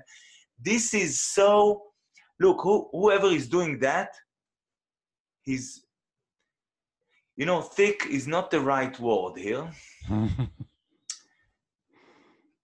Because it's so, you know, I don't have the vocabulary here. There are many words. Yes, I know. You know, you can say it's evil, you can say, but it's not that. It's very, give me a second. It's funny because you see why people like when I interview them and I speak about these serious matters, why they like to speak with me. Even though my accent is like this, I speak with my hands. And besides the fact I'm in Israel and people like to speak with Jews, you know, and who knows something about the world, maybe we learn some. People like to speak with me because I keep a high level of joy, even when I speak about the nasty stuff. Now, I'm enough time in this story to know, A, it's real, B, it's so stupid of them to think that they will win or that they will enjoy life after we are controlled. It's so limited, all right. Limited way of thinking, very limited brain they have. Seriously, they have really limited brain because they cannot contain everything that we can. They have, it's as if they have less love, less mind, creativity, things like less creativity, less God in their life. Basically, what I'm trying to say, they envy us. See what I mean? They envy us. They envy our life force. They envy our soul connection. They envy our heart. They envy our empathy, which means we are more than them. Not that I compare, but I want people to know that these frightening plans, frightening foundations and groups and companies and WHO and Gateses and Soroses and Rockefellers and Kissingers, they envy us. You need to remember who is top human. We are. I got the power. Yes, we have this power within us. This is what makes us so great, and this is why they want to control us, because they cannot have it. Now, what they really want, it's like the Matrix movie. I mean, you know, they've been telling us all along. Why they've been telling us all along their plans? Why the Rockefeller published this paper 10 years ago?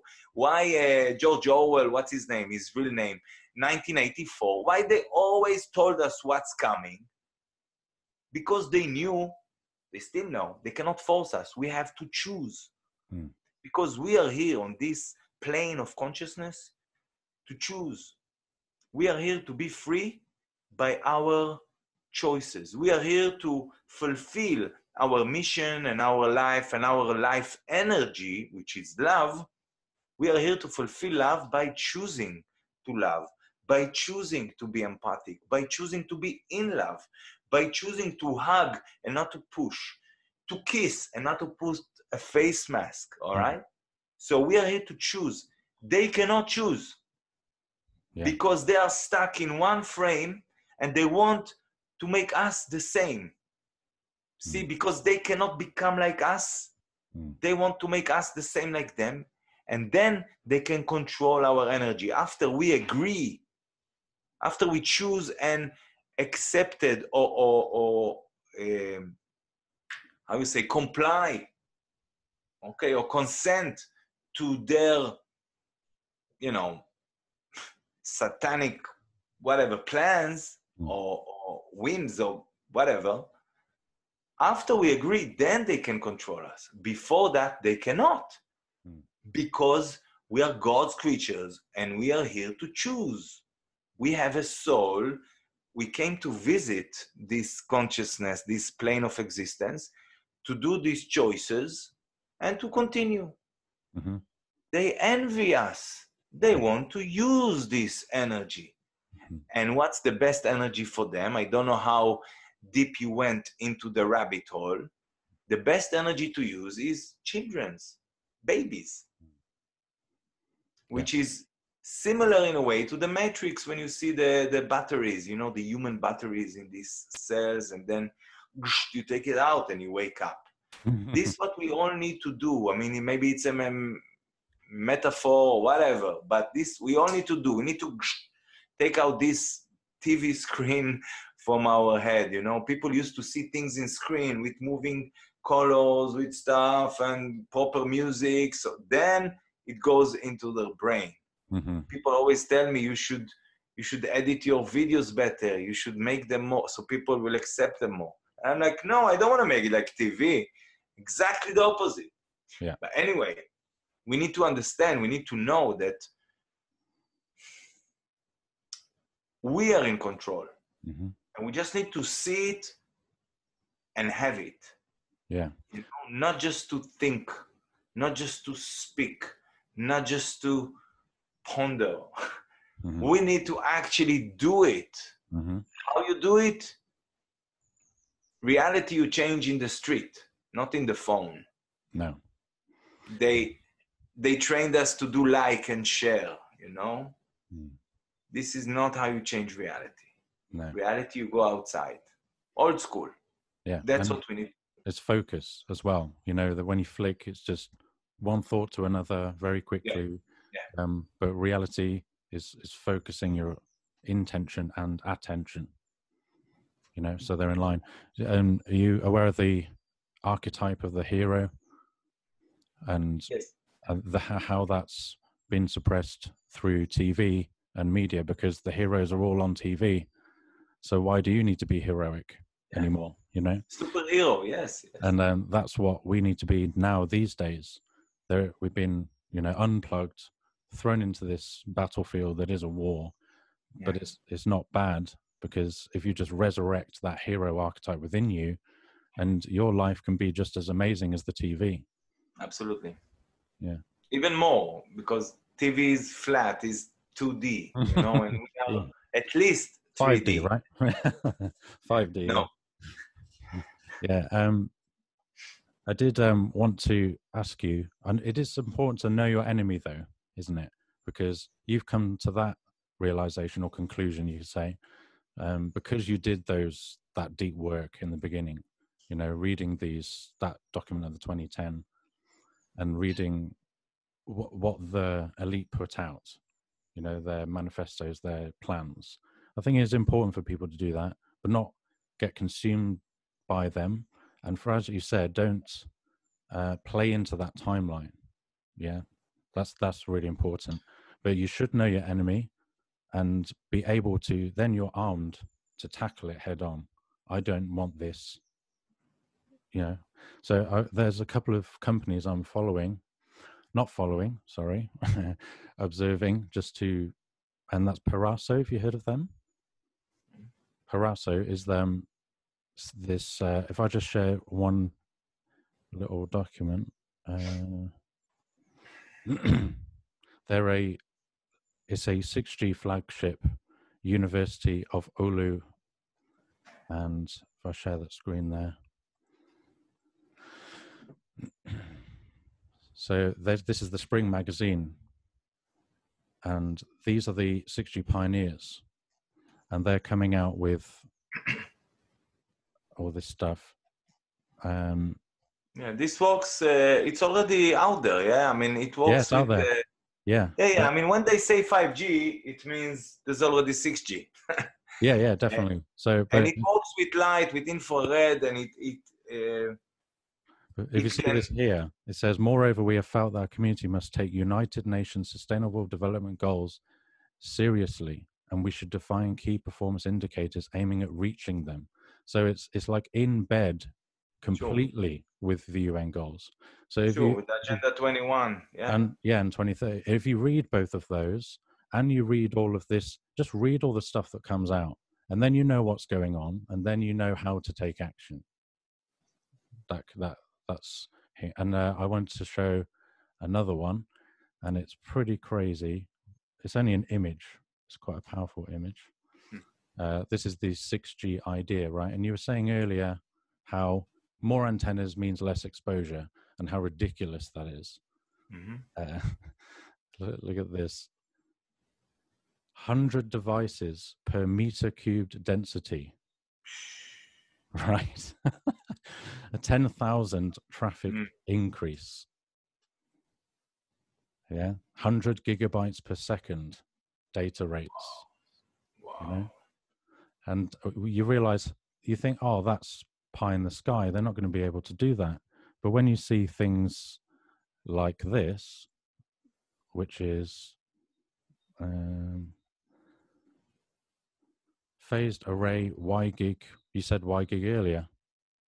Sure, phased array is the type of antenna in WiGig, yes. Yeah. So, and there's that one, and you have. Hang on. Let me read. I want to read. Oh, sorry. Right. You want me to read? Can you send me this and also the first one, the 6G? Yeah, sure. All right. And when you think about, could it get any worse? Can you show me the what you just showed me? Yeah, I'll show you this one.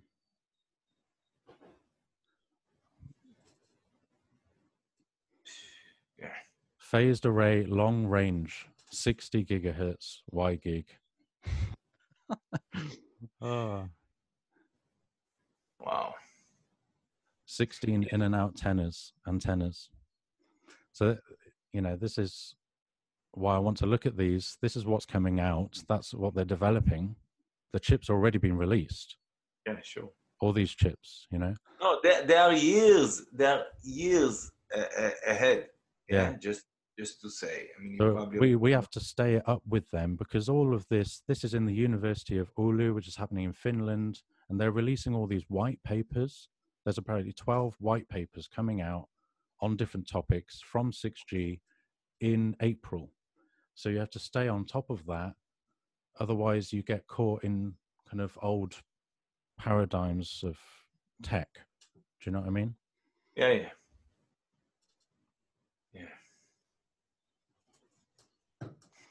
See, they're going to use also infrared. Remember I said that infrared can penetrate into your body much deeper?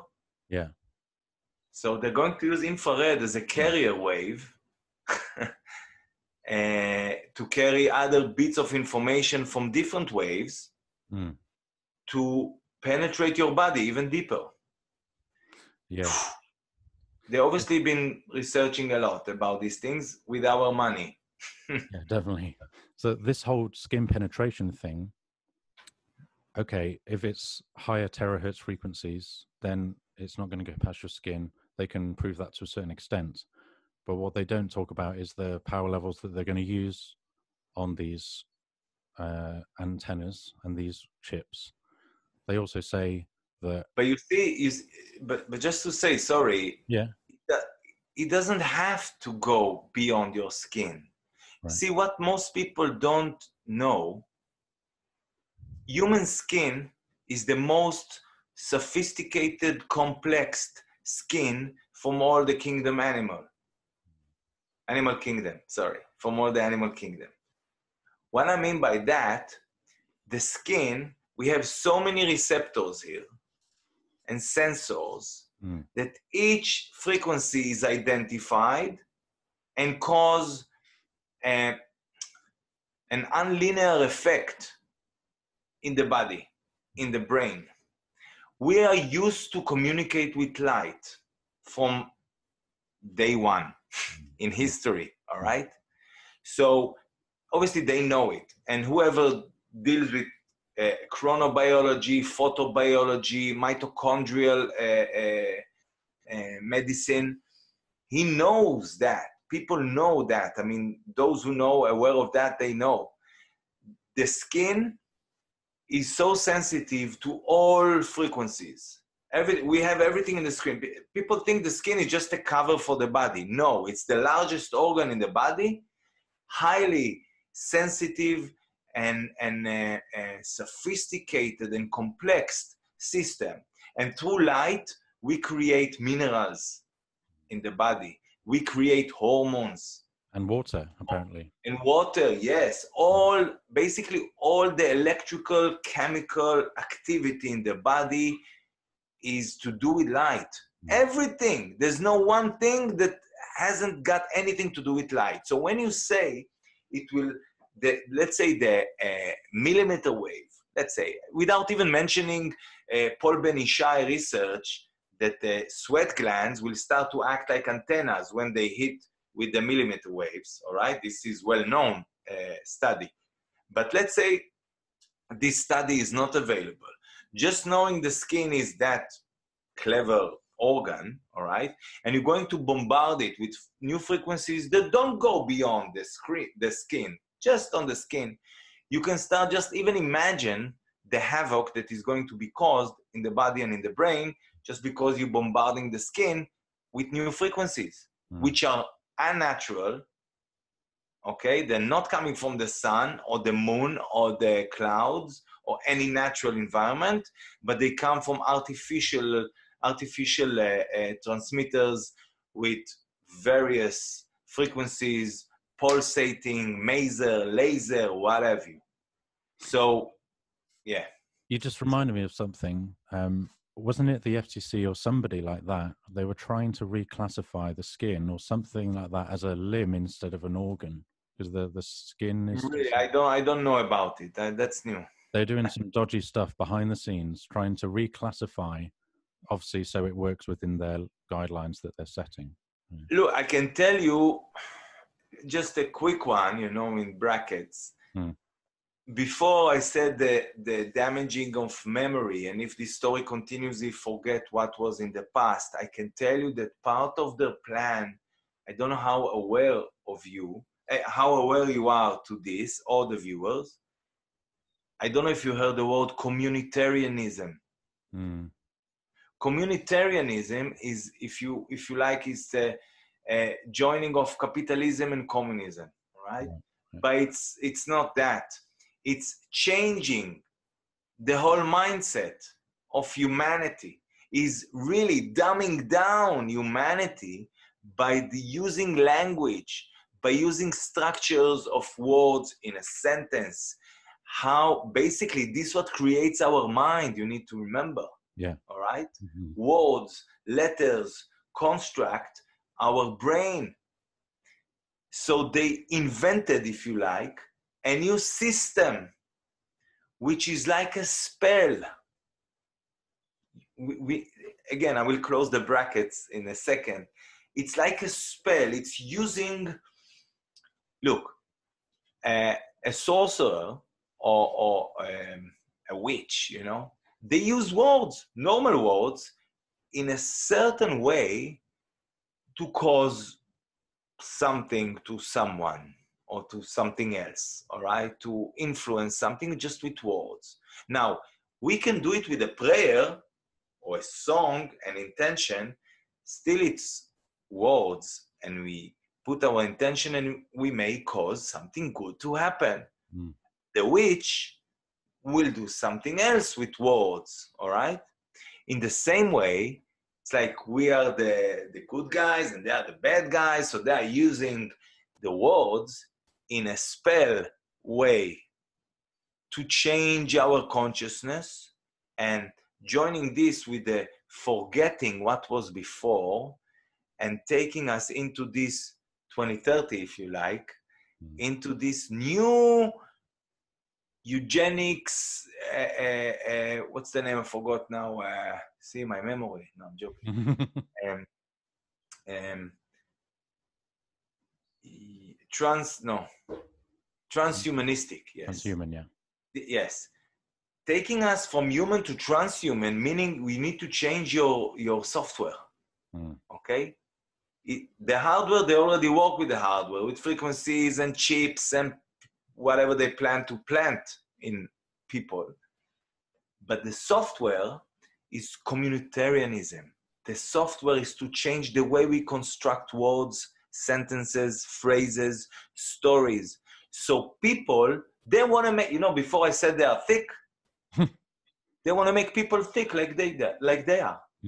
In a very, very single dimension way of thinking. You know what I mean? Well, it's a way of speaking, you know what I mean? Because you don't know what I mean, because I also don't know what I mean, because I don't think in that way, in a single dimension way. We're more holistic. What? We're more holistic. Yes, and we are connected. And they want to take off this connection and control our software as well, not just the hardware. They want to control our mind, our consciousness, not just the body or the body parts. So this is their plan, is to change also the software through communitarianism. And now I interviewed Lark in Texas a couple of times. Great guy. I really love him and his work. And there's obviously the work of Nikki Rapana, which she's hiding now. And well, who's that? Mickey Rapana? Nikki Rapana. Okay. You know what? Give me a second. So good you record it. I'm going to show you something. If they haven't take it down, wait. There she is. There it is. All right. Shall I share my screen? Please.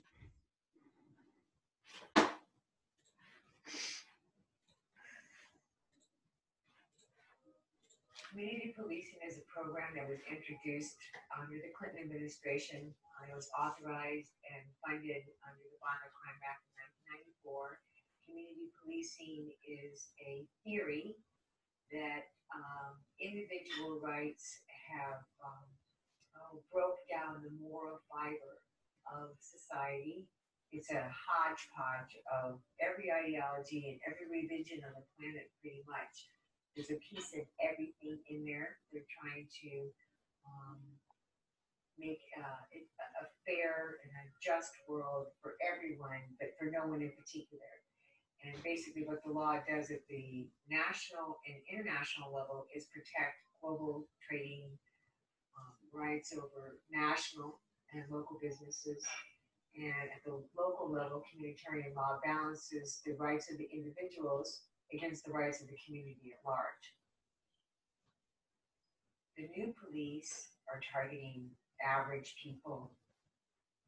First, they're targeted in the meetings by the local stakeholders that will come. They'll invite the citizens to come in and identify the problems in the neighborhood or how they're going to build a better community. It's all tied into rebuilding community. It's the same MO in Iraq as it is in the United States. A small group of paid facilitators, professional advisors come to the community and they start holding what they call either stakeholder meetings or visionings. And they want to talk about the future, and they want everyone at the meetings to help them identify the values that they'd like to maintain in the community and what the standards are in the community. And in these meetings, they also ask people to identify problems in the neighborhood. And so this is your opportunity, if you're that kind of a person, to go in and talk about that neighbor down the street that is always breaking down his car, or he's got a loud motorcycle that his friends are always coming over at 2 o'clock in the morning. I've heard a lot of different petty little neighborhood complaints come up in these meetings, and then they go from that point to maybe they need to investigate this person, investigate their friends a little bit more. I kind of narrowed it down to you're either an asset or you're a problem. And then if you're identified as an asset, then they'll have your specific skills and abilities. They have interviews that were designed by Jody Kurtzman and John McKnight at Northwestern University, Evanston, Illinois. It's an 11-page interview, questions, very in-depth questions, whether you know how to bathe a 6-month-old baby, if you can take care of elderly people, can you cook, can you sew, can you clean, can you vacuum, can you wash windows. It's very detailed. It also has your fraternal and political affiliations, your personal information, your home address, your age, any dreams or desires you might have about starting a business. It's very detailed. That is part of the database. They've got numerous ways of gathering the data. It's been a top priority since the 92 Declaration of Rio came out. You'll have absolutely no private feelings, no private thoughts, no private hopes, no private dreams. The types of information that they want, it just gets more invasive with every program that I see.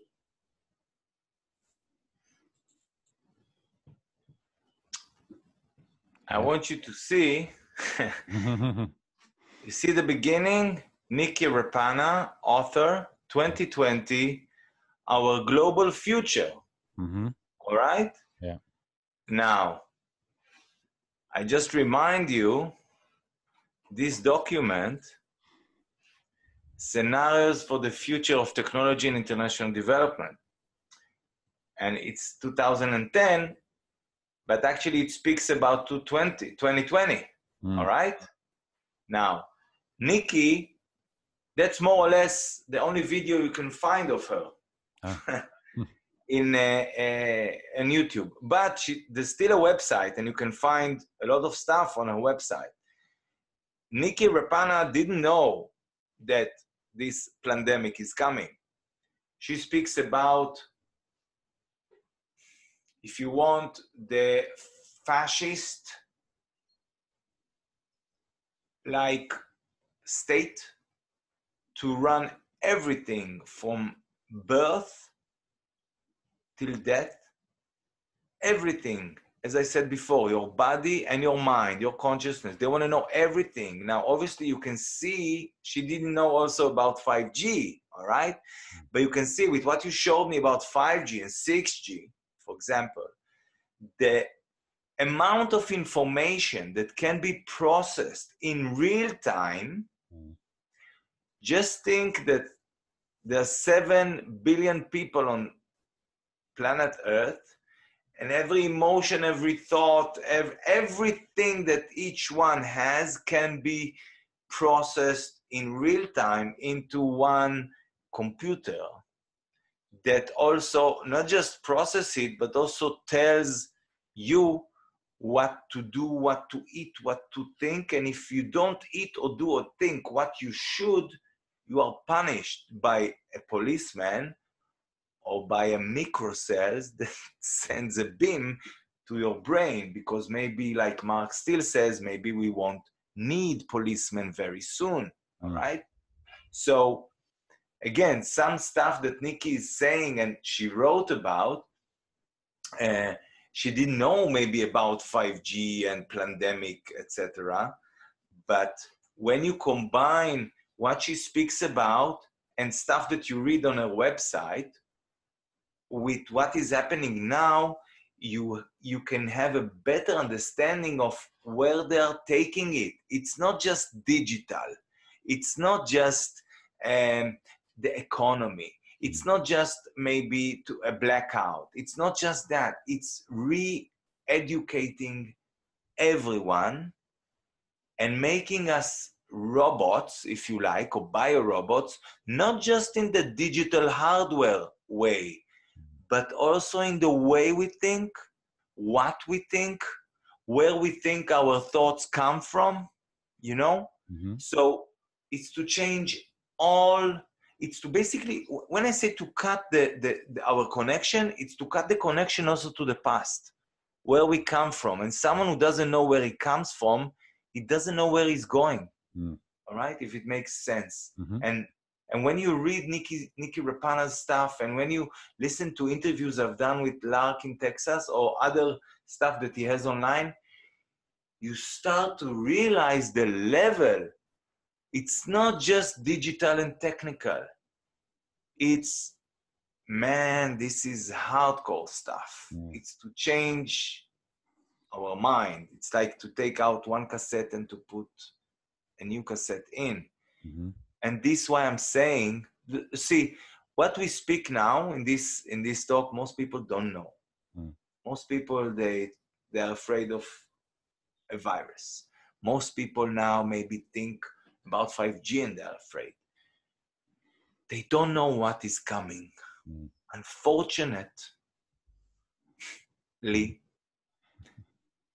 I know what is coming just because I see their plans. Now I see their plans not just from yesterday. And in the last year, like you've said, I've interviewed a lot of people, some of them really interesting people. You can listen. There's an interview I've done with Vicky Davis. She's also a journalist, an investigative journalist. Now, she investigated many things, but in the interview, she spoke about they are building one highway to connect all the countries. Right. Now, China, yesterday on a video, I don't remember, I saw China is planning this one highway, one world highway. Now we need to understand, we will not drive on this highway. There will be driverless cars or trucks, lorries. Everything will be with 5G. Lorries will drive and take stuff, and it goes from China to Russia, to Turkey, to Europe, and so on and so on. Every country will be connected, or not every country, but let's say all continents will be connected with one highway. Probably a super smart highway, no doubt. Of course. And you can listen to it. Just when you see the planning, the level of planning, the level of energy they invested in this, you start to understand that what we experience now is just the beginning. That's why we have to stop it now. When I learned about 5G, let's say a year ago, from that moment, I dedicated every day to do something to stop it. Something. There was not even one day which I didn't even contemplate how to stop it. Wrote letters. I approached a lawyer. I collected money to file a lawsuit against the government of Israel to stop 5G deployment. I went to demonstrations. I put up a new website. I put up a new page, a new group, I did lectures. I spoke with mayors and councillors. So many things, almost on my own. 99% on my own. Why? Because I knew what we are up against. I knew the depth of their plans, the level of really evil they're dealing with. But it's required, isn't it, to go through all those levels? Because when I started doing this, I never thought I'd be studying law or the rights of human beings. You know, I'd never pick up a law book. I used to hate it, and I didn't like history. And now I'm looking at history. I'm studying law. I'm learning about natural law, what our rights are. Exactly. And this all connects with the 5G. Exactly. It's all connected. It's all, when you start, you see, when you don't see the connection, you are in the dark. It's like, you know, the Appleton cave story? No, right. So the story is like this. It's our life, more or less, and it's always our life, more or less. You have some people inside the cave. They see on the walls of the cave, they see reflections of light coming from outside or from the fire or whatever. And they think this cave is reality. The reflections, they see the reflections also as reality. But one of them is going outside and he's telling them, listen, guys, you must come outside. These are just reflections from the light. The light is actually outside. You have no idea what's outside. There's trees and monkeys and jungles and plains and the ocean, everything. Life is outside. And they're like, come on, you conspiracy theorist, you know? Mm-hmm. The reflections is the real deal. Mm. This is what we face with, you know? It's trying to show more and more people that they are just in a cave and what they see is just reflections and they call it reality. Yeah. Or Okay. they see reflections and they call it source or light. Yeah. It's not. It's just reflections. Come out from the dark, from the cave to the light and see for yourself. Yeah. And this is, look, when 10 people going outside and opening their shops, they will get fines and it's a scary thing to do, to only 10 people to go outside. Same story with 100. But when 100,000 doing it, or 1 million is doing it, or 10 million, depends on your country, yeah? There's no fear anymore. You break the spell immediately. There's not enough police. There's not enough cameras. And even if you get fines, yeah. and then you take over again, I remind you what the 2 Irish lawyers said. You must watch it. I need to remember to send it to you so you can put it in a link because it's so important. Courts are ours. Government building is ours. The land is ours. The water, ours. Electricity, pipes, everything is ours. Yeah, even the roads. Everything. End of discussion. You know, you see what I mean? It's what you're saying. You have to learn law and natural law. And yes, when you learn this, you understand that all this is ours. And they've been put just to look after that, but they've been selling it. And now they want to sell our children, which is again what the Irish lawyers said. Yeah. And I agree. And I agree because that's the plan, to take over not just our life, but our children and our future. Yeah. And then to cut our tradition, cut our history, cut our mind, where it comes from, so it won't know where it's going. So then it's more easy to maneuver. It's more easy to manipulate. Yeah. You know? I have heard that story now that you've explained it before. It's a really good one. And I think there's a couple of interesting things about that. When you look at the numbers, there's one person that goes outside and tells all the others, which is many, you know, and that's the parallel between someone who kind of takes the path that we're kind of going on. Yeah. And the other thing is the word reflection usually means a mirror of yourself, doesn't it? So the everything that's wrong is a mirror and a reflection of you inside, or people as a whole as well. And also everything that you see, how to fix it, when you see what's right, I mean, the right way and how to implement it, again, it's a reflection of yourself. You see, I've been doing what I'm doing, okay, more so in the last year since 5G, you know, it's a gear shift basically in world events and especially now. But I've been doing what I'm doing since 2009, let's say. And I always, well, at the beginning, not so. It felt bad to know all the things I've learned, but I knew I will go through it because nothing stays forever, you know, things change. So I knew I will go through it. Through this, I had like heavy time of learning how the world really works, you know. And to be honest, stuff that now is becoming popular and more in the public arena, well, in the social networks regarding blood sacrifice and the pedophile elite and all this nasty stuff. I've learned about this 10 years ago, man. Just so you understand, I've learned it 10 years ago. I've learned about it for a year or a couple of years. Well, not just that, obviously. But then I said, okay, enough. I'm living it. I don't want to deal with that, you know. But everything that is out now, I already know since years. And why I'm saying that? Because although I put out a lot of information, which you can say it's really depressing information, I always gave solutions. Always I gave solutions. So when you speak with me, you get the empty half and the full half. You get the full glass.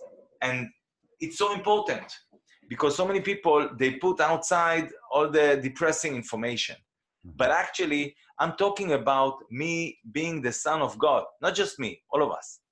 Me having a soul. I'm talking about the sun, about grounding, about physics, about going in the sun with your eyes bare naked, with your body as much as possible bare naked, and let the sun feed you. I'm talking about the water in the body, you know, the H3O2 or whatever, I forgot now the formula. Different water than outside. I'm talking about mitochondria, about infrared light, UV light, vitamin D, vitamin C, I'm giving people solutions, not just the problems. And in order to solve what we're up against, we all need to learn solutions. Yesterday, I did a broadcast saying in Hebrew, saying to the people, listen,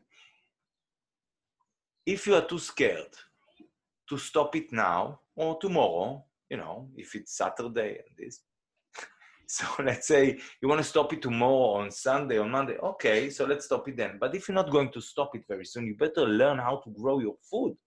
You better learn now, because soon you will not have internet to learn from. And you need to grow food in your garden, in your building.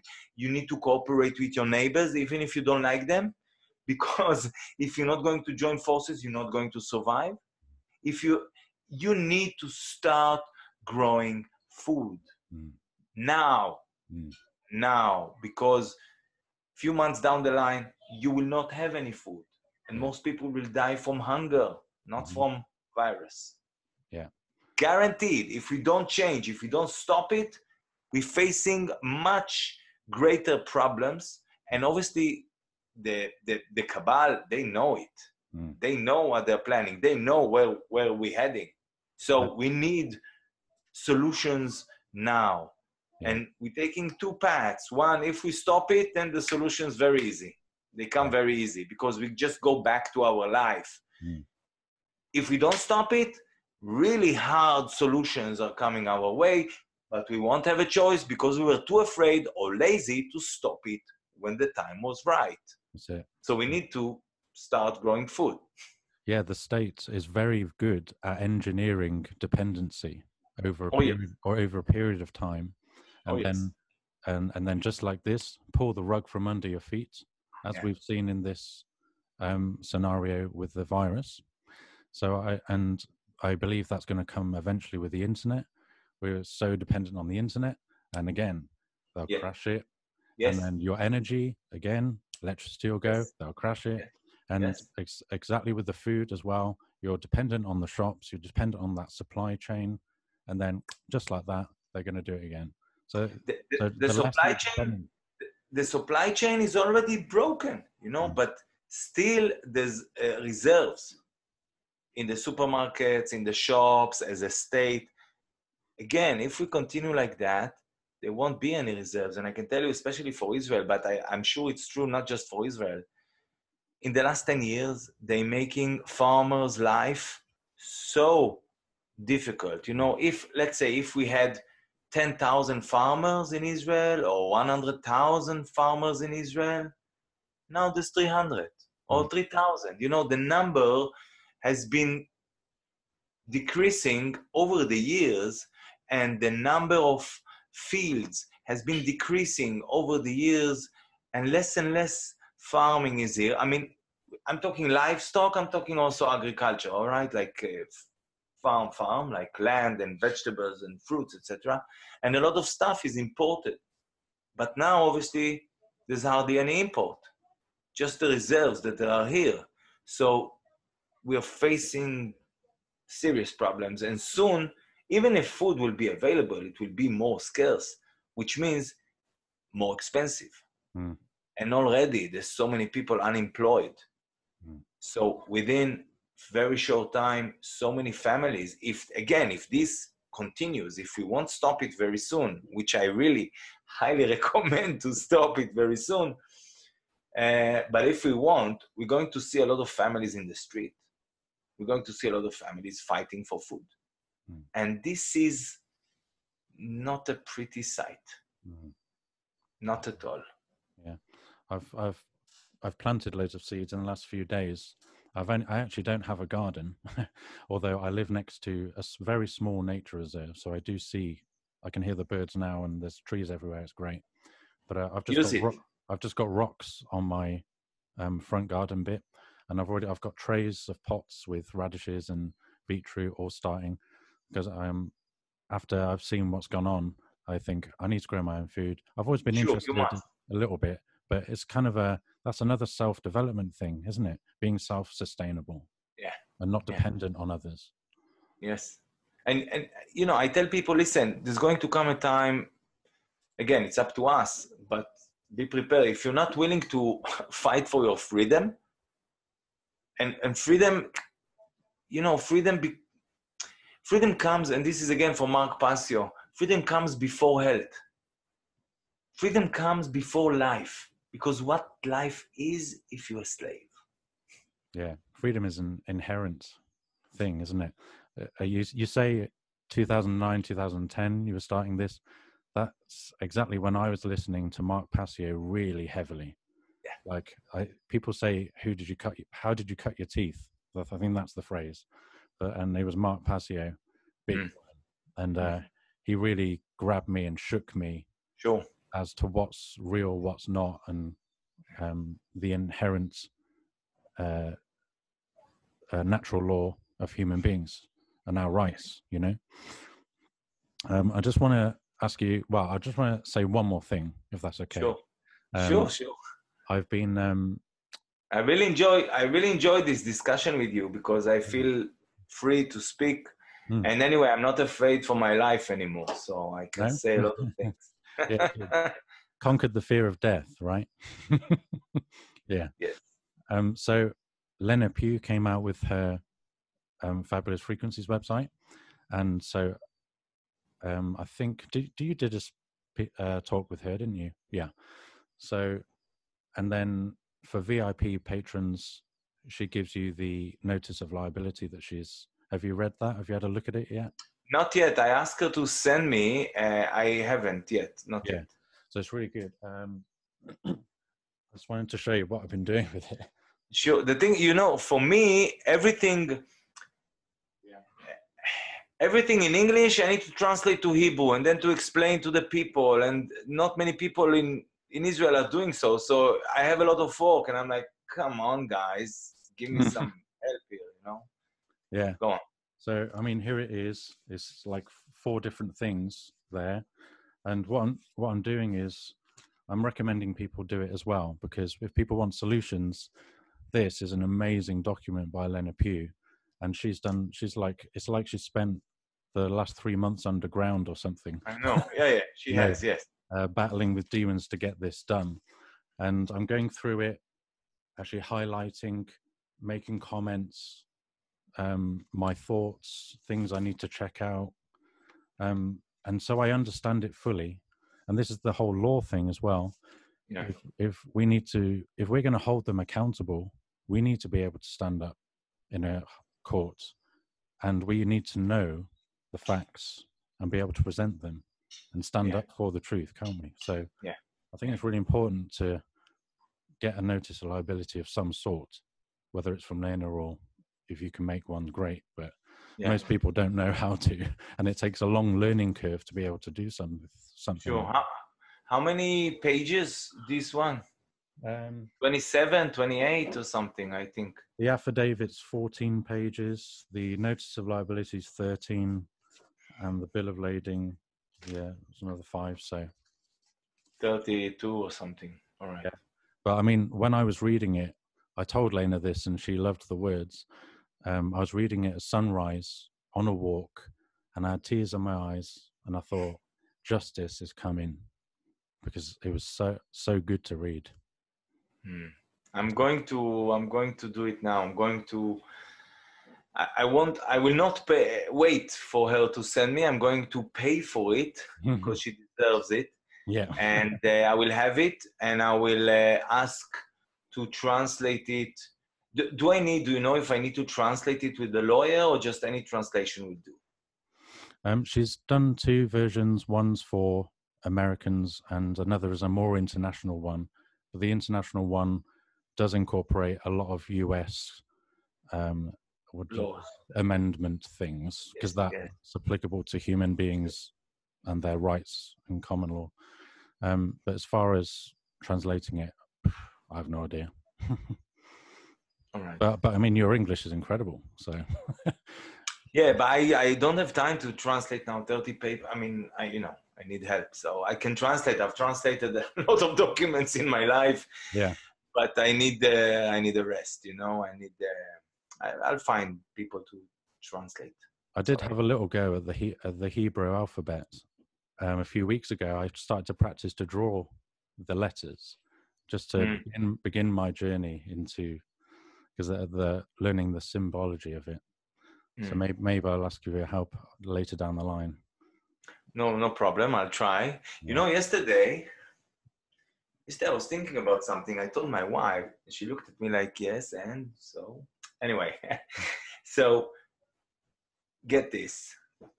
We live now in a reality which is more to do with numbers, meaning everything is digital and computers and all right. Now, when I grew up, maybe you can also go back 25 years. You read books. You more to do with letters and with grammar and with linguistic. And nowadays it's less linguistic. It's more fast data information consumption, and it's all digital. There's numbers. It's all based on numbers and not words or linguistic. Now, if I go back in time, they say that the Hebrew language, let me say like this. I forgot, there's a word for it, but basically in the Hebrew language, you have a lot of words which actually describe the thing you are referring to. I don't have example for it, but for example, if you say a chair, okay, in English, the word got nothing to do with the actual thing, okay? But in Hebrew, you can say kiseh or kursa, which it's close to the meaning of what you're referring to. So if I can say, a chair is not the best example, but still, just as an idea, there's a word to describe this phenomena that you say you're calling something with a name and you're describing the actual thing, Yeah, I know exactly what you're talking about, because I went to this little talk and they were talking about Greek and Egyptian and the symbols. And I think a word that might be good for what you're describing is vessel, or container, because it means your house is a container, your body is a container, you're in a container on Earth, So you can be in many containers, but it's one word to describe it, like a vessel. No, it's not that. No? No, it's not that. But it is, for example, a home or a house, okay, got nothing to do, the word got nothing to do with the actual structure and what it's there for, all right? But in Hebrew, bait, it's the second, it's aleph, bet, bait, okay? It's the second letter in the alphabet. Now, home is not any letter in the alphabet. It's a word, you know what I mean? So we call home, it's the second letter in the alphabet. So there's a close connection between the language, the linguistic capability in Hebrew, and not just Hebrew, but ancient languages, but maybe more so Hebrew, and the actual things it describes, There's a very close link between what it describes, the phenomena or the 3D item in reality, and the word that describes it, all right? So you can say that Hebrew is closer to the truth than English, for example. Never mind now other languages, just for example. Knowing that, Now bear with me, because it's tricky. Knowing that, what if some people use Hebrew to cast a spell on masses of people? What if some people trying to fix or to break this spell with linguistic, with Hebrew? Now, what I mean by that is, again, we spoke before about a witch or a sorcerer who create or want to influence a phenomena or a person, right, with words. What if this technology is very ancient, as we know, and it's being used to cast a spell over masses of people through the use of spells being spoken in Hebrew, and at the same time, there's forces in the Hebrew-speaking community trying to break this spell, again, by using linguistic, by using words. Now, why I'm saying that? I don't know it for sure, but in the last few weeks, I get some bits of information about that. Why I'm saying that? Because, you know, they say that the Kabbalah is Babylonian, is ancient, is coming from ancient, whatever, Babylonian times. And they walk the devil, and they walk semi-gods, and they're doing all these sacrifices, etc., etc. What if this, what I just described with the spell and breaking the spell, using Hebrew linguistic and using Hebrew linguistic again, all right? What if it goes thousands of years back? And this war that we are in right now didn't just start. It's been going on for, let's say, 2,500 years. Maybe more, but let's just take this timeline. So 2,500 years ago, the Hebrews, they left Babylon after an exile, all right? But maybe some families stayed there and they liked what they had in Babylon. And since then, they tried to control the world and cast a spell.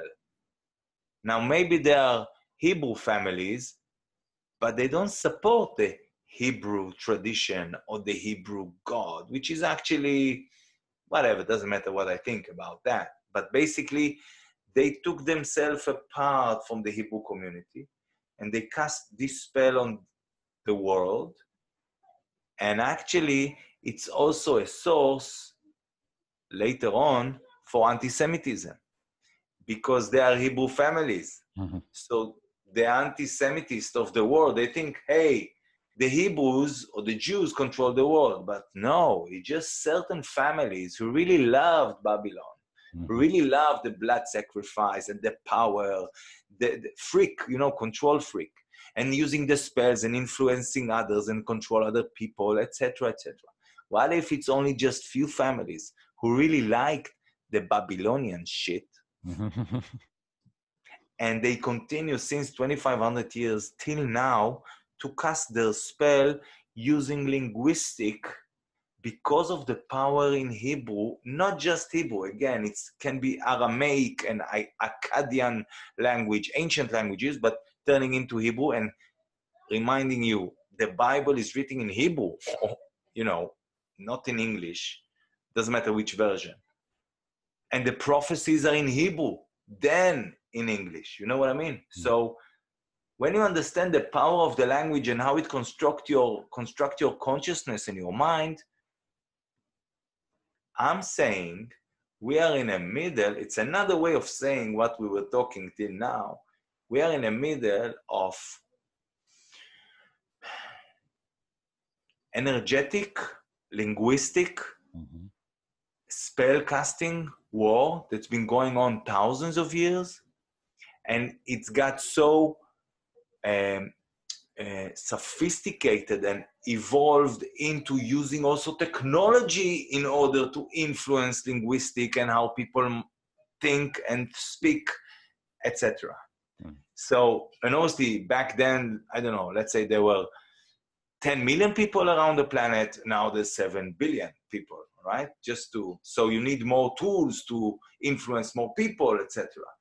So what if it's just a natural progress of this war, and this war is already written in history, what the outcome will be? And in the prophecies, it's already said what the outcome will be. This is why I'm saying we will win this war. Yeah. The question is how many battles we're going to give up? How many victims we're going to give up to these spell casting bastards? So I just give you another angle, which is, I hope I'm understood. I mean, even in Hebrew, it's not easy to explain. It's not something I'm familiar with that much, but it's really interesting subject. I also know some family names. I will not give them now, but I know some family names that go back to Babylon times. All right. Yes, and they are involved in this, and they control China and drugs trade in China, and probably nowadays technology. Yeah. And just so you know, everybody is speaking about the Rothschild. I can tell you that one of the Rothschild is working for one of these families. So you understand the hierarchy. Rothschild is working for someone else. You understand what I'm saying? Okay. All right. So there's an hierarchy, and it's going back thousands of years back. And the people or the family names we know here, if we know them, it means they are not the bosses. All right? It doesn't mean that we don't need to deal with them because they are here and they do what they do. But I'm just saying there's more to it. There's more, there's other levels to it. We're talking about the top of the pyramid, you know? Yes, those yes. kind of people. Yes, and actually I started to watch yesterday a new David Icke's interview with, what's her name? Hang on. Brian. No. Hang on a second. Where is it? Here it is. Oh, I forgot it doesn't say his name here. I don't see it. A good journalist. I just show you this. Just for us, I show you this. This. Oh, yeah. Yeah, I did see that. Ah, you saw it? Yeah, saw that. Yeah, he's good. It's good. It's good. I think I just started. You see, I'm 12 minutes. Yeah. I will see it tonight. I really want to see it. Yeah, it's good. It's nice. Yeah, where I stopped the screen share here. Sorry. Yes. Anyway, did you see the one with Brian Rose that was? Yeah, and the whole how that was shut down by Ofcommers. And there's another one coming in May. I just can't wait for it because you know, he's got a wide audience, you know, and people are. I mean, yes, I just hope it's not planned. You know what I mean? I'm keeping my mind open. Look, very clever everything that's happening, and it's only to put more and more traps for us. So I'm just hoping that it's genuine. And anyway, I'm you know what David said, which is right. The video was took down not because of 5G, but because he said there's no virus. And the same thing goes for Andrew, what's his name? Kaufman, yes. Again, they took down his video because he said there's no virus. So we need to pay attention to these couple of details because it's important. Yeah, definitely. See, I'm saying in many videos, okay, there is a virus, but there's no pandemic. And the videos are still up. Right. Anyway, it's tricky because now they wanna make it criminal to speak your mind. Yeah. You know, they want to make it really, literally criminal, a criminal offense to speak. That's why I'm going outside to fulfill my freedom to speak my mind, especially if it's against or opposite from the or different from the official version. Because otherwise, what? Just like and share? It's not enough. No, definitely not. It's not enough. Thanks for speaking to me, Shai. Sure. I really enjoyed you. A great interview. You should do more. I mean, not with me. I mean, you can, but do more with other guests because you're doing it really well. Well, I'd like to do the rounds and, keep things going with all the fresh info. If you got any kind of advice, because I've only just started the channel, because you've been doing this for a while. I'm starting by in this age, right? Because everyone is scared of the word conspiracy theories, and they put that label on it straight away. So I'm starting with the science, reading the whole papers through. I'm obviously going to a niche market because most people aren't going to sit through it. But I do a conclusion video at the end where it's short and sweet, giving you the solutions. So I read the papers, then I give the solutions. Obviously interviews are going to help. But any other kind of tips for moving forward with the channel? Yes, do a mirror channel, not on YouTube. Go to BitChute or something like that. Right. Okay. Because no, I'm not actually. I'm not. Okay. I have a mirror channel on Bright On, which is Natural News Mike Adams channel, which I don't trust. Is also a controlled opposition. What to do? I already downloaded all my channel. I mean, not all, but the English-speaking videos. I downloaded them to my computer and I uploaded them to a mirror website outside of YouTube. But I'm just saying that because the time will come that you cannot. They will take it down. Yeah, because they identify words in the audio and they will take it down. No, not next month, maybe in 3 months or in 1 year, they will take it down. So mind you for the effort, you put. For another thing is don't go for Facebook. No, definitely not. It doesn't work because everyone just argues on there. But if you go to Instagram, the comments are way better. All right, but Instagram... It's still owned by the same people. Instagram is still Facebook. I think you should go for MeWe. MeWe? No. Right. Okay. It's a social network. It's new. It's free. It costs you after some time, I think it costs you a few, I don't know, two quid, 4 quid a month. But there's no censorship. Right. I mean, as long as you don't, show nudity and stuff like that. But there's no, you can speak your mind there. Maybe they will stop this as well at some point, but it will take longer. Yeah, definitely.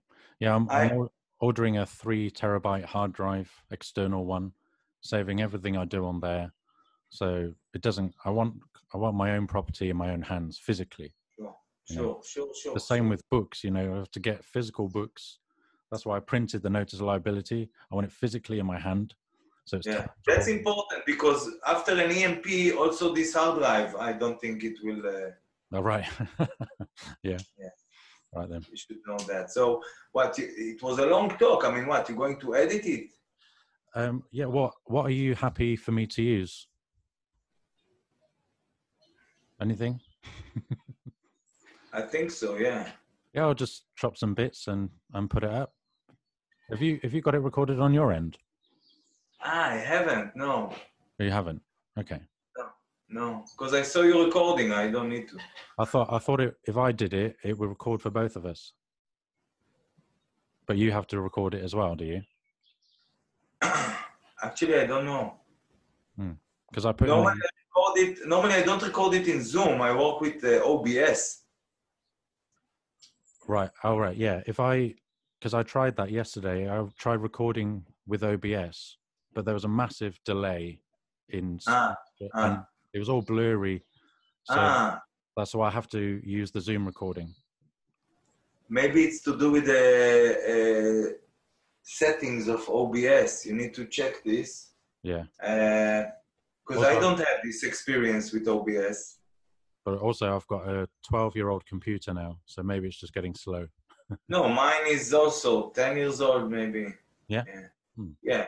I mean, I increased the RAM over the years. I have like 16 or 32 RAM, which helps it to, survive. I've only got 4, so Probably need Yeah, to... maybe it's that. Maybe it's that because the RAM is the ongoing memory, you know. Yeah. So maybe you should just buy a new card and put 8, or it will increase your speed a lot. Yeah. Okay. You will feel it. Yeah. Brilliant. Anyway, thank you very much. And yeah, I think you can use anything you like there. But because it was too long, you have a lot of editing to do. You have to go through everything again. You know, it's a lot of work. Yeah, I don't mind. In the beginning, obviously, I'll refine how I do things later on. But in the beginning, I just want to have open conversations. You know, I don't want to be like an interviewer where I go, "This is Shai," and "What do you do, Shai?" Or "You have great olives," that kind of thing. Which you do have great olives, I've heard, right? So he said. Yeah, so he said. Okay.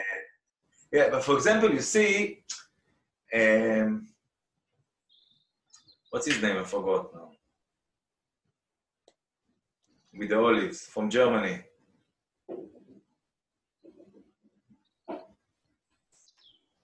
Thought it was you. Harald. Yeah, but Harald, I sent Harald Kautz Vela. Oh, yeah. So you see, it's interesting because he sees, look, you're recording, but this don't use, okay? Mm-hmm. See, Harald, I mean, this is his take. He's not the only one on that, but I'm just saying this is his take, and there's this opinion out there that the Hebrew God, right, is a parasite on the mind, on linguistic, and through that on the world, Christianity, Islam, all right? Now, this is one thing. Remember what I told you before, 3 families or few families staying, taking over the linguistic. Hang on. אביב, שלום, מתוק. מה? בטח, תביא כיף. מה העניינים חמוד? בסדר. יופי. כך צריך לעשות כיף עכשיו. כך, אנחנו לא... קח את שני אלה, לכו לשם.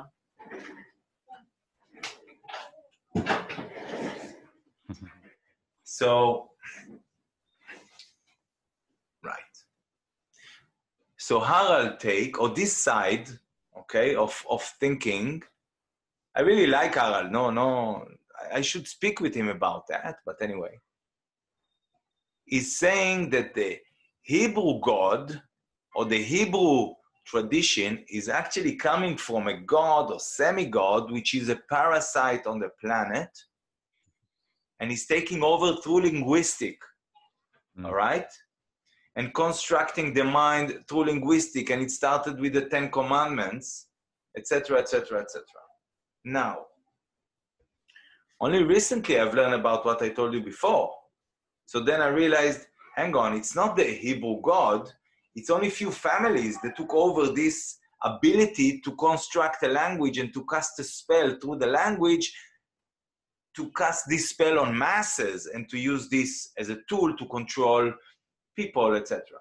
Didn't they say, "Let us confuse men"? Those were the words they said. Let us... Who said? This whole Babel thing, because when you speak, it's Babel, supposedly. And Babel and... Yeah, you mean the Tower of Babel. Yeah, and they said, "Let us confuse men," and that's with language. Yes, it's true. Now, communitarianism, this what I'm telling you now, very few people are aware of that at all, just so you know. This is advanced stuff. Although it's not deep, I'm not going deep there, but it's advanced idea. Yeah. Communitarianism is coming from Amitai Etzioni. Amitai Etzioni is Jewish. Communitarianism that coming from Amitai Etzioni actually coming from the Talmud. The Talmud is a book that many Hebrew people, religious, they teach, they learn it, and they vocalize it. Okay, when they learn. Now, it's nothing to do with the Bible. It's nothing to do with following a tradition. It's nothing to. This book is the spell casting book. Now you have around the world thousands and thousands of Jews praying this book because they listen to these families without their knowledge, obviously. They listen to the rabbis who listen to this hierarchy of families. Not all rabbis, not all Jewish religious people doing that, but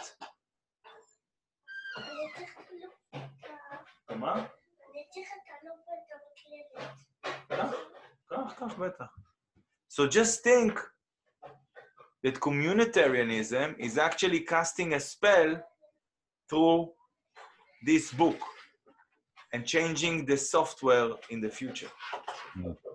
See what I mean? So, לא. אתה צריך עזרה? אתה יכול להבין את הזמן הגדול? רגע, אני אעשה אותו. אתה יכול ככה? ככה. אני לא יכול לזכור את זה. אל תדאג, אל תדאג.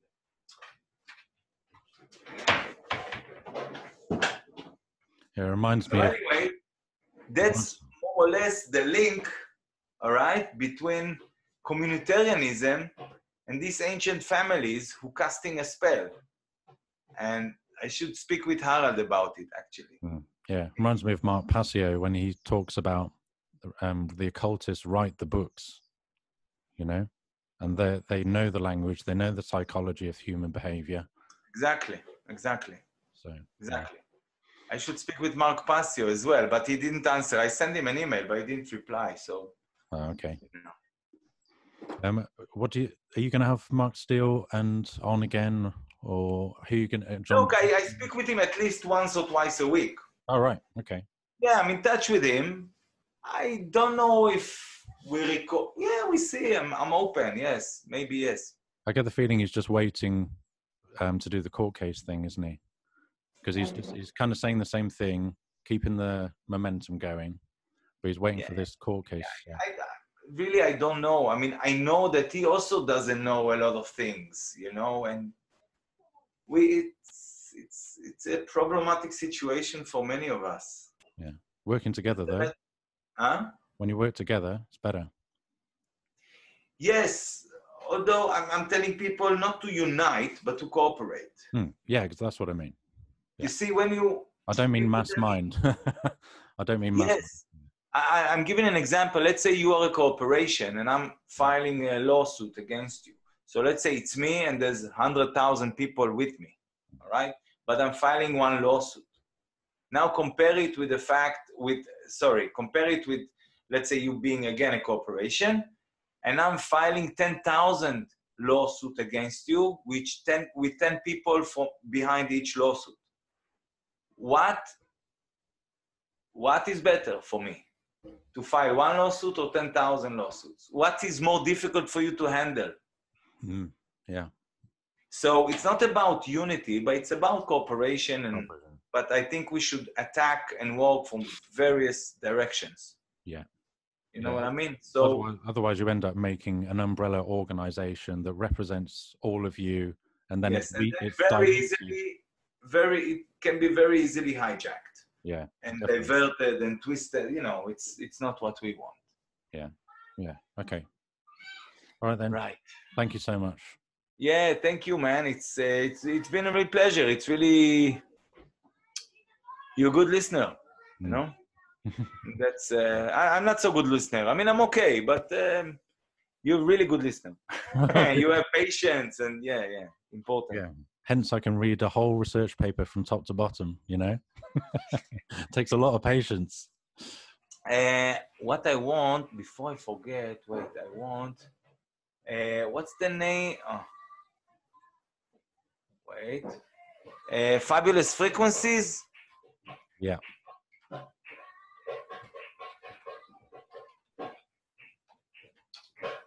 Let's see. No, it was in Hebrew. Shit. Fab.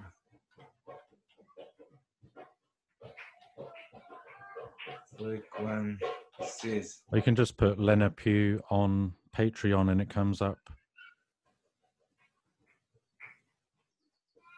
There it is.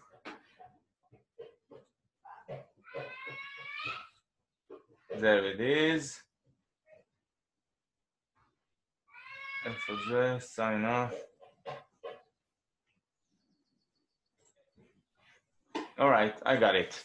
Cheers. Yeah. I will have a look. Yes. And also on her Patreon thing, she's given suggested reading, and there's things like common law and, you know, stuff. Yeah, but I just wanted to, I need to, you know, I just need the proper document and to pass it on to someone to translate, and then we see. Okay. Because I have no time now. Yeah, we've got kids and animals and vegetables and yeah. Exactly. Okay. Well, see you later. Right. Yes, thanks a lot. Keep in touch and send me, obviously, when it's ready, send me something. Okay, cool. Thanks. Excellent. Cheers, mate. All the best. Take care. Bye.